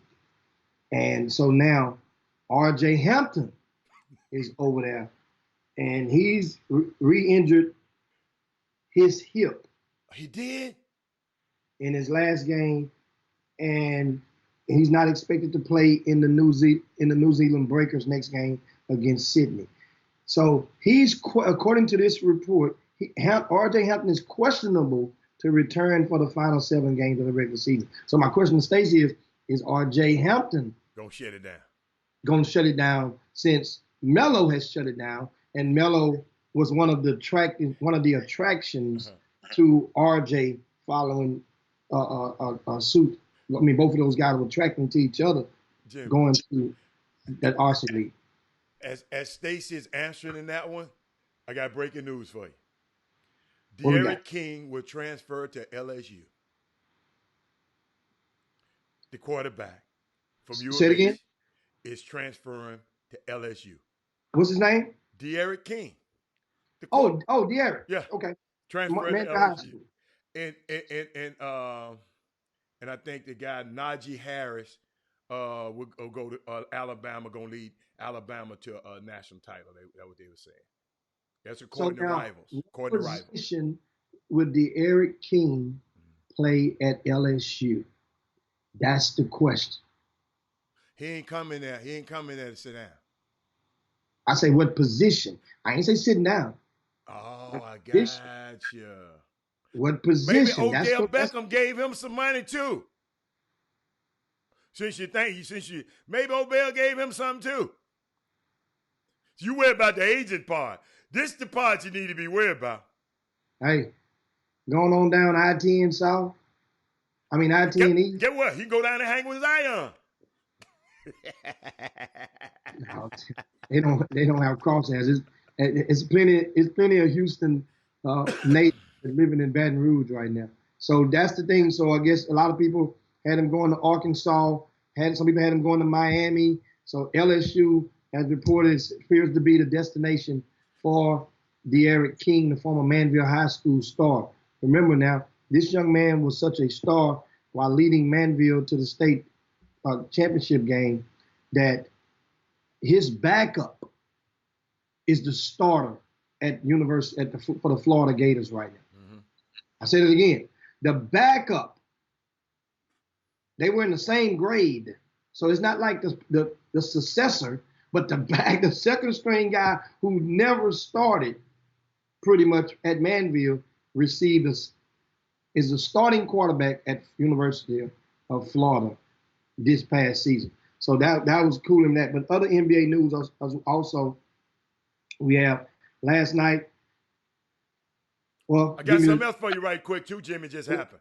Atlanta Hawks has gotten Teague. Yeah, okay. I was just about to tell you that. So they got him because they were seeking a backup for Trae Young, and so now they appears to have found a backup, a viable season backup with pretty good legs. So that's a good move for the Hawks. And as they move into, not going to help them a whole lot this season, but it's a super move for them for their backcourt. Minnesota, Karl Anthony Towns missed his 15th game last night. He's been out for 15 games. A lot of people didn't even realize it. The Houston Rockets last night, they were in action. You want to talk about my team? I'm gonna get off the screen. I'm gonna go and let you talk about them. You deserve to talk about them tonight. Go. I'm gonna let them go. They deserve to be talked about. Okay. And here's the thing: if you keep doing the same thing, the same way, and expecting different results, that's a variation of insanity. And with the Houston Rockets, and I keep watching the productivity of the bench in losses, and how overwhelming how horrible it is. You can't tell me that there isn't a player right now with the Rio Grande Toros. What's the name of the Rockets affiliate? The Austin Vipers. The Austin Toros. No, the Vipers.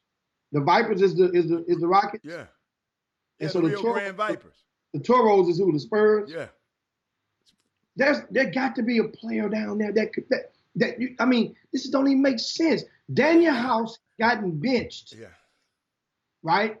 They swapped him because Ben McLemore had a spurt where he did really well. Right. So I hit threes and opened it up, and he was like, okay, it's Ben. This is the Ben that, Jim, ain't no championships won. Always remember, championships not won in January, Jimmy.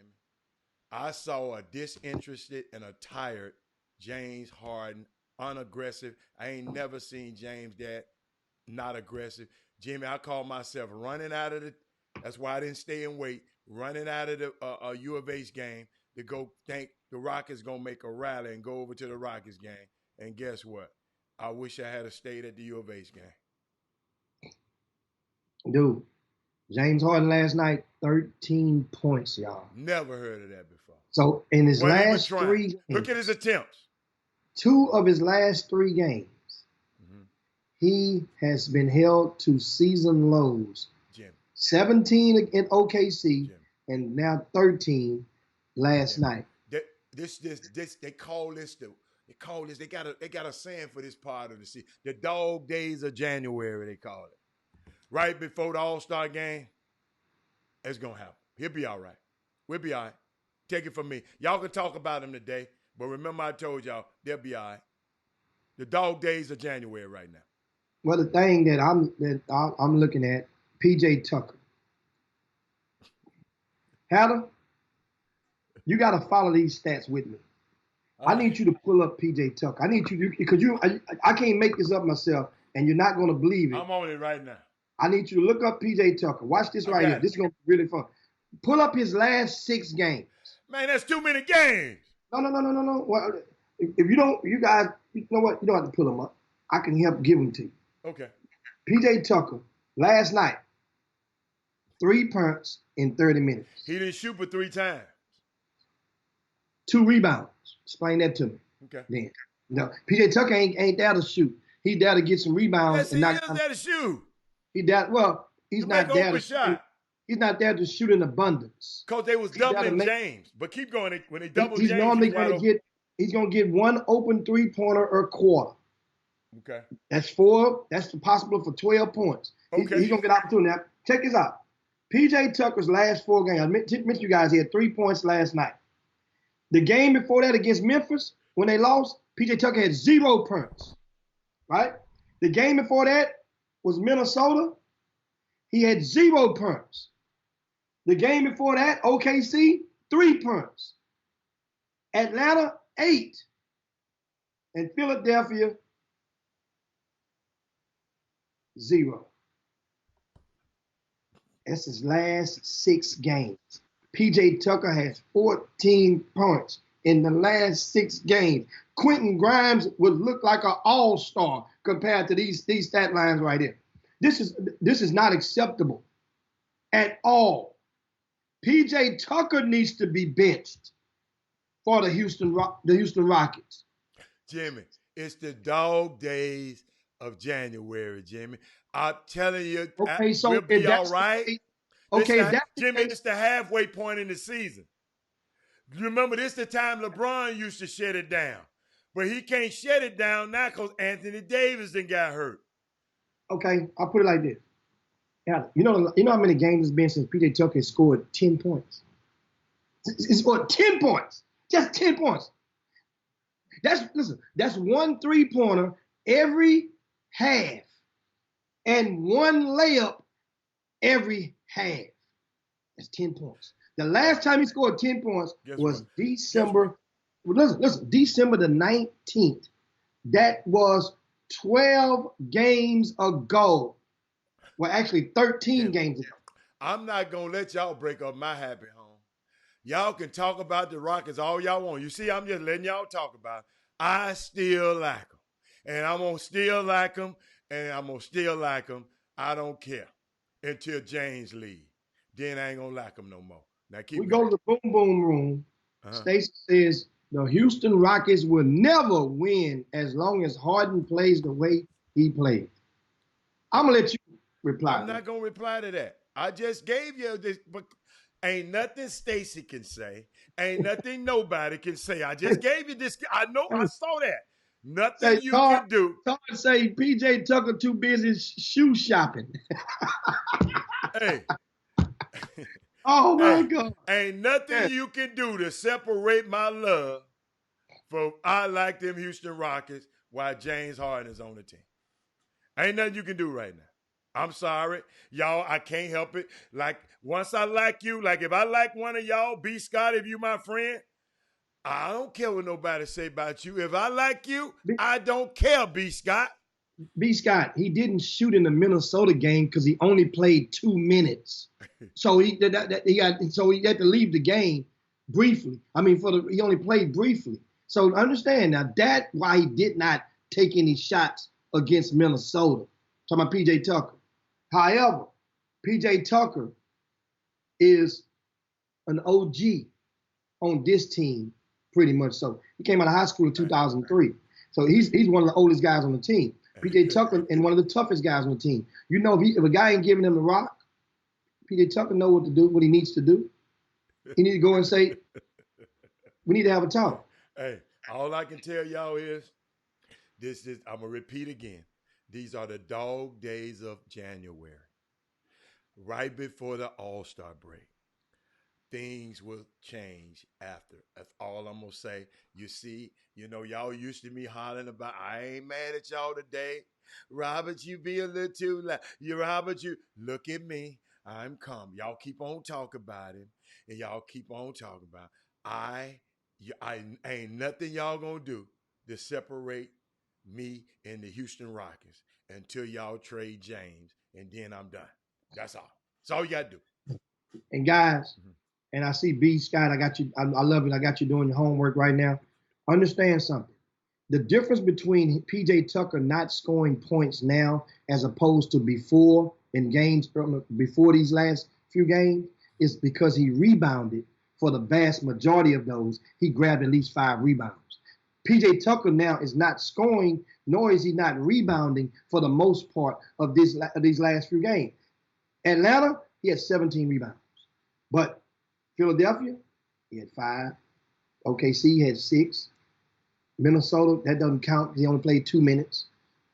Memphis, 7. Last night, 4, which makes it glooming. Or as Kyrie Irving says, it made it glaring. That means something is not right because you guys have seen. You quoting Kyrie Irving? Glaring. I like that one. I don't. Glaring. Kyrie. But anyway, this has been, cannot, before we move on to the next topic, cannot overshadow the storyline of last night, and that was Carmelo Anthony scored 18 points, 7 of 10 from the field, 12 rebounds in 33 minutes against the Rock, and he managed to help them get a win. That was great to see on the court. I mean, and I wasn't there, of course. That was great to find out and great to learn about. And then you know what? After the game, the media did some of their best to trigger Carmelo Anthony into saying something slightful Classic guy. the Rockets. Classic guy. Carmelo didn't bite. He didn't fall for it. And he broke it down himself and basically echoed what the Houston Rockets general manager, Jim Morey, Daryl Morey, what their storyline was season ago was Carmelo Anthony. Hey, what guys? It was a 10-game audition, and 10 games make or break you. So Carmelo even accepted that. He said, yes, my ego was hit, took a hit. That's it. But it was a 10-game audition. I've never been in that place before where I had to do a 10-game audition. And so my mind's in another place. But guess what? Now I see how at some point in time, basically Carmelo say, I see it's really a business. I knew it was a business before. I see now. Now I'm in a happier space. And now we got to find a way to get Portland into as a serious playoff contender. Because right now, nobody's taking Portland serious. They're not. But that was one to get that out of there. I'm glad you got that out of there. And what's in your mailbag? Now it's time to go right into the mailbag. We have questions out there. Did y'all see how I just let y'all talk about my team? And it's okay. It's okay. I'm gonna get y'all back. Y'all mark this day down. I'm going to get y'all back. Who the Rockets play over the next few days? I'm gonna get y'all back. So we can so we'll know coming back in if this is gonna be a good weekend or not. Well, okay, coming up for the Houston Rockets, they're off tonight. They're off tomorrow. So load management is not an issue. But guess who's in town on Saturday? Guess who come to town? Ja. No. Who? That man come to town, mama. Who? LeBron James. He came to town last night in Markelle. Yeah, so let's go back to NBA since you want to go there. And Markelle Fultz gave him a triple-double. You understand me? Markelle Fultz gave a triple-double and a win. And you know what? what was appeasing was LeBron James' post-game presser. He acknowledged this young man, embraced him, and said he was so doggone happy. He probably trying to represent him, so keep on. He was so happy for him. And they tried to, well, LeBron, aren't you disappointed? He said, man, I'm not that type of guy no more, man. This is one game. Just keep on pushing through. But the Rockets will play, host the Lakers on Saturday night, 7:30, and then they will host OKC, the rematch, the tree match, be the third time playing each other this season, and on Monday evening. So the Rockets have an easy load. So expect them to party. If there ever was an opportunity to party, AKAs have stuff going on last night. It might be some other stuff going on tomorrow, today. Houston Rockets at home. They get to sleep in their own bed. LeBron and them come to town. That means Rondo's with them. That means KCP is with them. That means if KCP coming, I'm good. Anytime you mention KCP, I'm good. I'm talking about all the $1 bills that's gonna be gone. Well, they don't chunk ones no more. Them guys, they chunk. LeBron ain't going to no club now. You can go. No, he's not going there. LeBron ain't going no club. Let me tell you something. No. Down there where they staying at, over at Fertitta Place. They ain't staying over there. That's where they stayed last time they came. Wait. Where they stayed last time they came. You know what? I got a question for y'all out there, because I tried to get the Clippers to do it. But when the Clippers found out the owner owned the hotel, they refused to do it because you have too much bearing on my team's rest the night before the game. You have too much bearing on my team's comfort and food and all that before the night. I mean, I thought I had the deal done, and we couldn't get it done because Doc and them said, no, man. But I got some news, Jimmy. They said it's got to be the first time. Kyron Jones made second team All Greater Houston. Davis, the kid from North Shore, made first team. And Hornsby of Marshall made third team. All African-American quarterbacks made the first, the second, and third team in Greater Houston. And Jalen Morrison of the Heights was the newcomer of the year. All of these guys, Jimmy, has that ever happened before?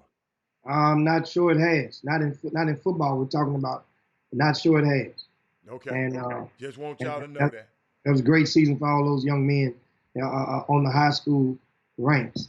But as Sloan said, it was some nice scenery at the Post Oak Hotel. Yes, indeed. That's what I'm saying.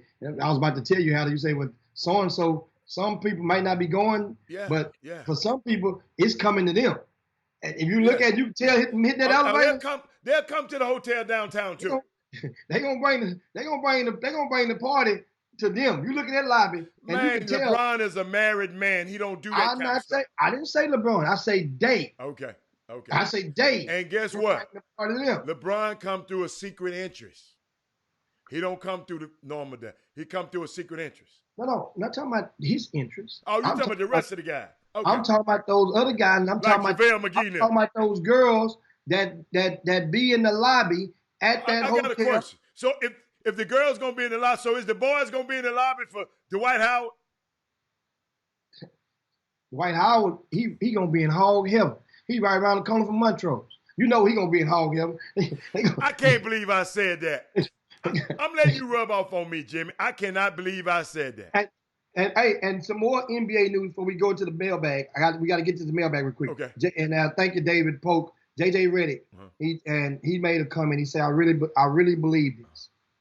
There are more guys concerned with getting a pregame fit on Instagram than they are worrying about the win and the loss of a basketball game.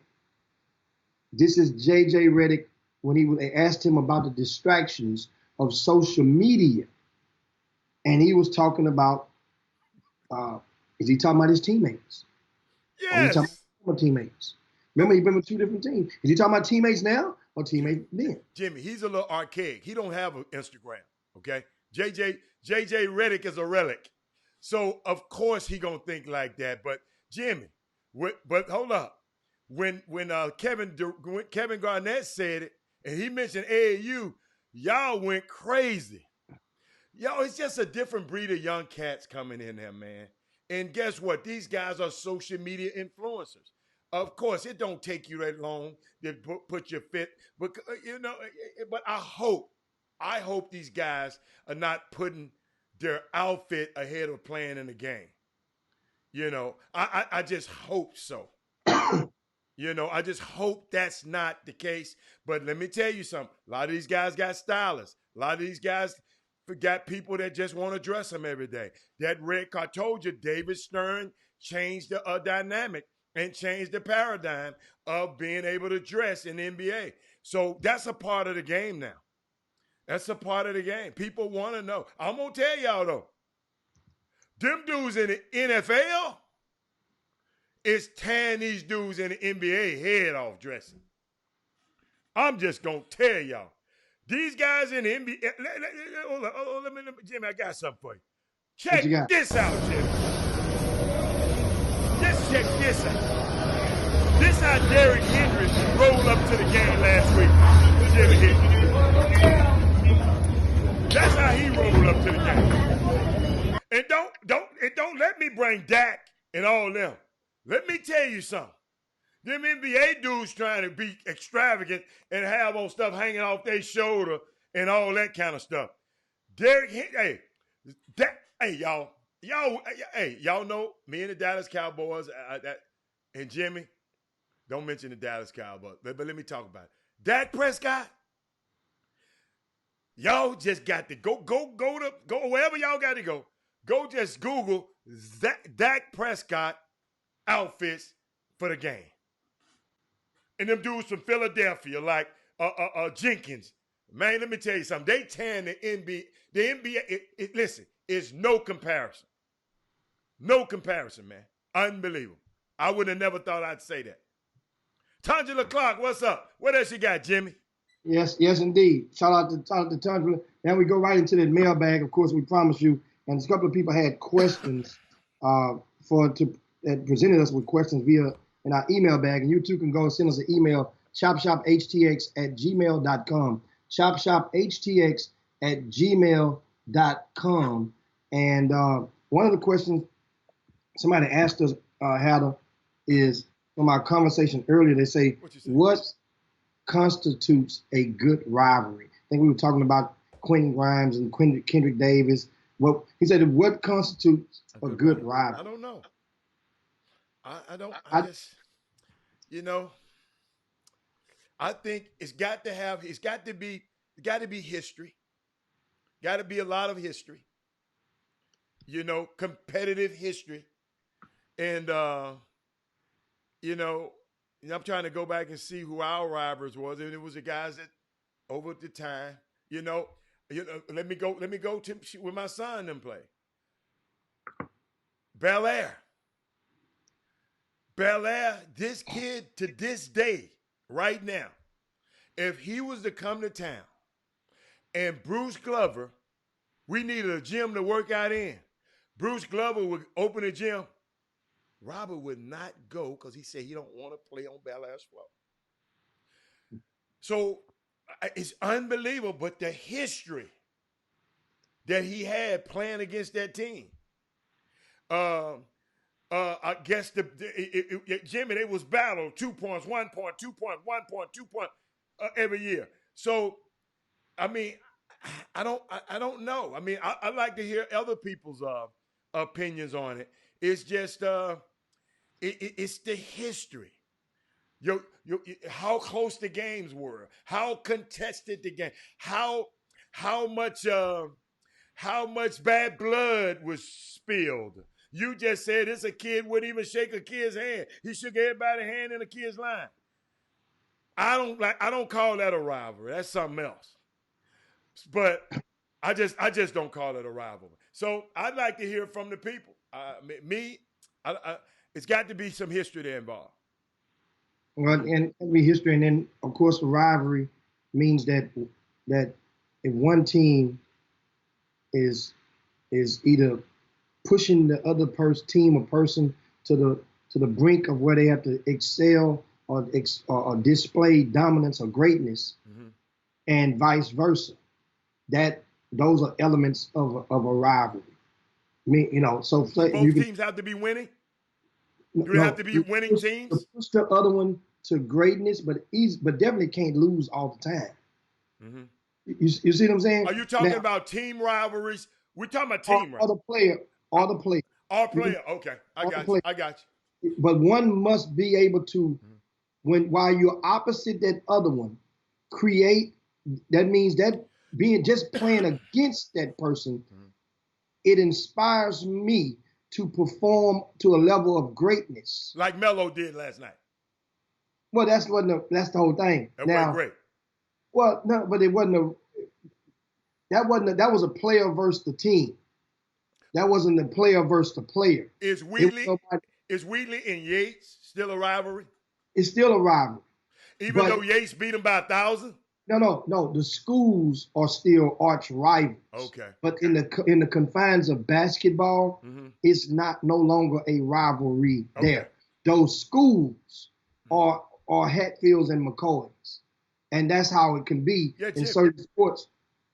I didn't see the time. Yeah. Good Lord. Yeah. No, Jimmy. No, Jimmy. We started late. We owe them 9 minutes. I'm going to put the timer up there. We got 9 minutes. Go on, continue. Yeah. And so that was one question. We go back to the mailbag and answer. Good gracious, guys. Y'all let the time get. Here's another question from the mailbag. He says, and this is for a lot of you guys that are parents out there of student athletes. Okay. Especially, because everybody had to start at a certain age. He says, at what age do you feel kids should start really driving into the travel basketball world? I mean, traveling beyond 100 miles and spending over $300 in a weekend. I saw that. At the age of 8 to 10, I don't feel it's worth my son going from Texas to, let's say, Memphis for a tournament. Am I wrong? And what age is a good age? That's the question we got. What age is sufficient for little teams of 8 to 10 year olds? That's second to the 4th grade to be traveling on a regular, meaning that. Some of your comments, I'll wait till they come across. Wait. And Jimmy, I got another one to add. You want me, Jimmy? You know what I like to do today? I got one there, but I want to shout out to Gilbert Good. I'm gonna tell y'all, I saw him at the game last night, ladies and gentlemen. Parents who haven't had a chance to meet him, he in this city of Houston is one of the most delightful and insightful men on basketball that I've ever encountered since I've been in Houston. And I just want to have a shout out and a tribute to him. Every time I talk to him over all these years I've been knowing him, everything been positive about your kid. He always try to give you a positive word. He is one of the pioneers in his basketball community. And you, Jimmy, what you said, always let's give guys their flowers while they're here. So I shout out. I saw him last night at the U of H game. But Jimmy, young guy, his name is from Oak Cliff High School, named Kylan Owens. He played for the Oak Cliff team that was in the middle of that shooting the other day. Well, he wrote and presented a poem for homecoming to J.C. Penney's. I think it's J.C. Penney's. And Shaq came home. His mom told me he couldn't be fitted for a suit, so Shaq and J.C. Penney's came and fit him for suits and stuff. For a shout out to J.C. Penney's and Shaq. But Jimmy, I want to share his little poem. He says, see the lack of opportunity leads to our alumni getting gunned down in the streets. For all we know is the streets. But faith overcomes that. So Lord, please let my people's mind free. This young man, Callan Owens, South Oak Cliff High School, he was a big man in the game, and that kid wrote this letter, this poem to them, and they came and took care of him, and Shaq came down. I didn't want this day to go without me sharing that. I hate I took so late. I hope people listen to that. But have any replies from your first thing, Jimmy? That's worth talking about. We got 6 minutes. What we got? Yeah, that was a few of them.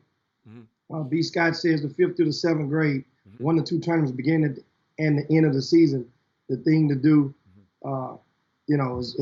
that's her. She her said what? One of say 7th grade, 1 to 2 tournaments. But the question was, what age is sufficient for 8 to 10? I mean, for young people to really get out and take and travel for youth grassroots basketball or baseball. But this came from a basketball parent, I assume. And here's how this stuff normally goes. A lot of the coaches, the youth coaches and grassroots basketball guys, when you're talking about the younger ages, they normally make that schedule because at that age, a lot of people the teams are more likely to engage in the actual AAU or an organization that has a national championship. So there's a quest to go to regionals, then nationals, and then that trip is planned and vacations are planned around it. Other cities that you may see on the schedule, it's easy to probably connect the dots for most at the younger age. Here's how you can connect the dots. Most of the coaches basically go where either they have good friends, either where they went to school, where they have relatives, where they're from. And that normally dictates a trip. So that means, and there's nothing wrong because most at that younger age, most of the parents or most of the coaches, are parents or relatives of somebody, one of those June bugs on their team. Most of them that coaching that young. So there's a reason if you just think about it now. I mean, if you're thinking about getting on a team and you know the tournament, because a lot of parents, this is the way they, you're spending time with your kids over the whole weekend. It's great if you have the opportunity to go to a city where Aunt Thelma lives, where Uncle Buddy lives. But if 2 or 3 or more team parents share the same city, or they have kinfolk, friends in, that's a great trip for them young ones at the young age. I'm talking about. It's a great trip because that means now you're extending the family relations, and that means now while you out of town, Aunt Thelma gonna come watch her nephew play. Uncle Buddy gonna come watch his nephew play. Yeah, but what age you should start? Because I know it was 9 years old when I started. Well, that's normally the normal age that people have division is 9-year-old for grassroots. But traveling is each his own. It's not a certain. Now you're talking about going every weekend? No. But if you're taking 2 or 3 trips, hell, if you're gonna spend the same money staying in a hotel, you might well spend it and letting your son or your daughter be able to see some of her first cousins that she's only gonna see once every 2, 3, 4 years, or unless it's a funeral. That's the way I look at it. So, but the parents have control. You guys have more control than you believe and you understand. I've seen teams. Yeah, they got control. They don't have to go. Well, you don't have to. You can tell the coach, but it depends on how good your kid is. Now, if your kid is one of the landmarks of the team, one of the benchmarks of their team, then you can say, Coach, I don't want to go there. We ain't going there. But if it's 2 or 3 parents, they get together, Coach, why are we going here? Why are we going there? It's nothing to do. That same weekend, there's another tournament over here. That's more economical. I mean, let me tell you something. And I hate that, it was some fun trips for me. 9-year-old, and I just, and the only reason I started at 9 because that's when he said he wanted to play at 9. He used to play football at first. Then at 9-year-old, he said he wanted to play basketball. I said, okay, let's go. So I don't know. I know the direct formula. If you can't afford it, don't go. If you because I think they mentioned money. If you can't afford it, don't let nobody. Let me tell you something. Just look. Hey, that little YMCA, the little Quinlan Center. I think it's still open.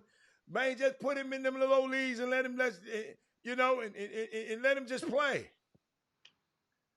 You know what So I'm saying? Just let him play. that's in a nutshell, That's it. and that's pretty much in our mailbag, guys. And we're getting ready to land the plane. One thing I left on the table, I forgot to give it to you guys, and we'll do it on Monday. What? Is I wanted to explain to you guys the process of the selection for the nominees Yes. for the McDonald's All-American Game. Yes. It'll be going far too long. A lot of people being miseducated and misunderstood and not understanding how that goes. I would detail you guys on Monday how the process goes. Just the selection. I got a question. So, because I want to study this, the selection, how to get nominated, or the selection process on how the guys get selected. Well, that I can do both of them. Okay. It's relatively Because a lot of people don't know that the coaches should be the one nominating. Your high school coach nominates you. That's how it goes Okay. on the nomination process. That's how it's always been. Okay. Everybody that gets nominated will get a certificate from their local McDonald's. Whatever McDonald's is the closest to your high school, if you get nominated, you must go there and take a picture. They give you a certificate from the McDonald's. Okay. That's all you're going to get. Okay. Most nominees. Well, that's all right, Jimmy. I didn't get that. But I say we'll dive into that on Monday when we'll chime in on that. Who's going to win the playoff game? Huh? Who's going to win the playoff games this weekend? Well, I know one thing. I'm going for the Chiefs. Me too. And on the other side of the fence, I'm going for the Niners. I'll go against you on that one. I'll go with that bad man. Yeah, I'll go for I'm going for the Niners because of the fact that I like the way that Bosa has played. I like Richard Sherman having a redemption season. I just like the story for Garoppolo. That means the more he wins, the more it sticks it to New England and the Patriots organization for, and whoever it was that actually decided to run him out of town and give him away for nothing, basically. So that's on this weekend. Also this weekend, guys, make sure you get out and you go and support and watch some of these high school basketball games around the area. On the website, rcssports.com, we updated the weekly top 25 teams. That's been updated this morning. Go to the website. You'll see the top 25 teams in the area, all classes combined, along with the team that each one of them lost to, as well as some of their top wins. And that's a good thing. That way you can use as a resource. Print that. Also, the district standings. I updated that this morning on the website. A lot of people don't go on rcssports.com, click on the district standings, and you'll see them all 4A, 5A, 6A. And you can go print your copy of the district standings. We're midway through most of the district races, and before the playoff season starts in February the 24th is when the playoffs start for the boys. Also this weekend, make sure you set your DVRs. I'll be returning to the TV screen on High School Sports Zone, which airs on the Cube 57 Saturday and Sunday at 6 p.m. And I'll be highlighting and showcasing a lot of the players from around the area, the ones that and different ones that did well over the past week, and some of the names to see that are up and coming. So this is one of the things I did last week. I highlighted some of the top unsigned seniors. The week before, I highlighted some of the top midseason MVP. What you gonna highlight this week? Some of the best cheerleaders. Huh? Some of the best cheerleaders. No, this week I'm gonna highlight a lot of the teams and a lot of the players who deserve the name to be called on television because they have their teams in first place. I like that. Okay. This week, so I'm trying to find a way to spread the wealth on the television screen so that a lot of more kids can have a reason to families to watch High School Sports Zone and to also be able to tape and share it with their families. Please talk about Shadow Creek. Y'all gonna bust the ratings. You talk about Shadow Creek, y'all gonna bust the ratings. I'm just telling you. Them parents over there serious. Huh? I talked about them last week. But talk about them again. Ain't they number one in their division? They're number one. Okay, then. Well, there's a lot of divisions in the area. We only got so much time. Okay. So I there's a tried lot of- Shadow Creek. I mean, for real, a lot of teams you guys didn't even realize is undefeated in district. You know, like George Ranch and Paytown. Paytown number one. They're in the district. Pearland. You know, these schools that hadn't been making a bunch of noise. You realize Pearland is 23-1. What? Yeah. So I mean, you got to talk about. You know, their leading scorers averaging 12. Not even averaging barely averaging 13 points a game. Don't tell B. Scott that, Jimmy. Don't tell B. Scott that. I mean, they'll get it done. How about Sharpstown? I'm gonna try to highlight Sharpstown. I need you to talk about them because I need you to talk about them a little bit more. They picked up a big win. The other day over Madison. You know, and Josh Farmer had a monster game. I gotta talk about that. Gotta give them some love. Jimmy, when is Josh Farmer? I want to go watch them play. When they play again? Huh? What? When do Josh Foreman play again? I don't know how to look at the magazine. I got my book. Now, what was you saying about Crosby? Yeah, Crosby is 4-0. They beat Texas City. That was a game for first place on Tuesday night. I got to talk about that. Matter of fact, PJ Haggerty. saw PJ at the game last night. I mean, PJ Haggerty got in because I talked to Texas City's head coach, Chris Mason, and he just let it be known. Said, man, PJ Haggerty missed some key free throws, but he had done enough in the fourth quarter to help his team win. He can't do everything, Jimmy. He can't do everything. But so I gotta highlight that. Okay, I got you. You know, that's some of the things that, and guess what, guys? If you know somebody out there that's excelling this season on the hardwood, boy or girl, I can highlight some girls if y'all send me some info. Yeah. I'm telling you guys, the flame can't keep you warm if you don't put a log in it. Remember that. Oh, stop, Jimmy, stop. I want you to tell me what Sir Isaac, he 5-0-2 over there. They beat Sam Houston. Yes. And they got a showdown. I got to go see him play. And guess what? They have a showdown in the next day or so against Bel Air. Lamar do. So that's going to be, you know. But yes, guess what? Lamar is another school that is in top. I got to write them on my list. Yeah, put them on your list. Okay. All right. You see I'm writing them down right now, guys. Make sure you take that list with you, though. Don't forget that list and not take it. Put it in your suit coat right now. So with that being said, guys, I got to get up out of here. I got to go, too. We got to slide on down Dino's back and yabba dabba do this thing. Thanks so much for everybody for supporting the Chop Shop this week. Share the show to your pages with your family, with your friends and everything. We definitely appreciate that. Follow us, like our page, Chop Shop HCX on all social media platforms. Follow us. That's very important as well. And Jimmy, and hold up. Right after this show, the show is uploaded to YouTube. So if you want to go see it on YouTube also, you can see it there. Because some people, you got friends, I ain't got no Facebook. Guess what? They can go to YouTube and watch the Chop Shop. Okay? What else? So with that being said, guys, on behalf of Robert Hallis, Jim Hicks, and guess what? And once again, it's time to slide on down Dino's back and yabba dabba do this thing. You guys have a safe weekend out there. And I send my condolences to the family of Bailey Bell, Cashmere High School. Back in the early 80s, you guys remember him? The family owned the funeral home over our North Wayside, as well as the mother of Ken Tyler, former basketball star at Cashmere High School, class of 84. Ken's mother passed away on yesterday, Ella Lois. So got to go down there. Matter of fact, I'm going to go by the house and see them real quick before I head over to the TV station and mount on up. Go do your thing, baby. Let me zooted and booted so I get on this TV screen this weekend. Hey, in the words of Robert Haller, guys, Freight, you hear me? Understands me.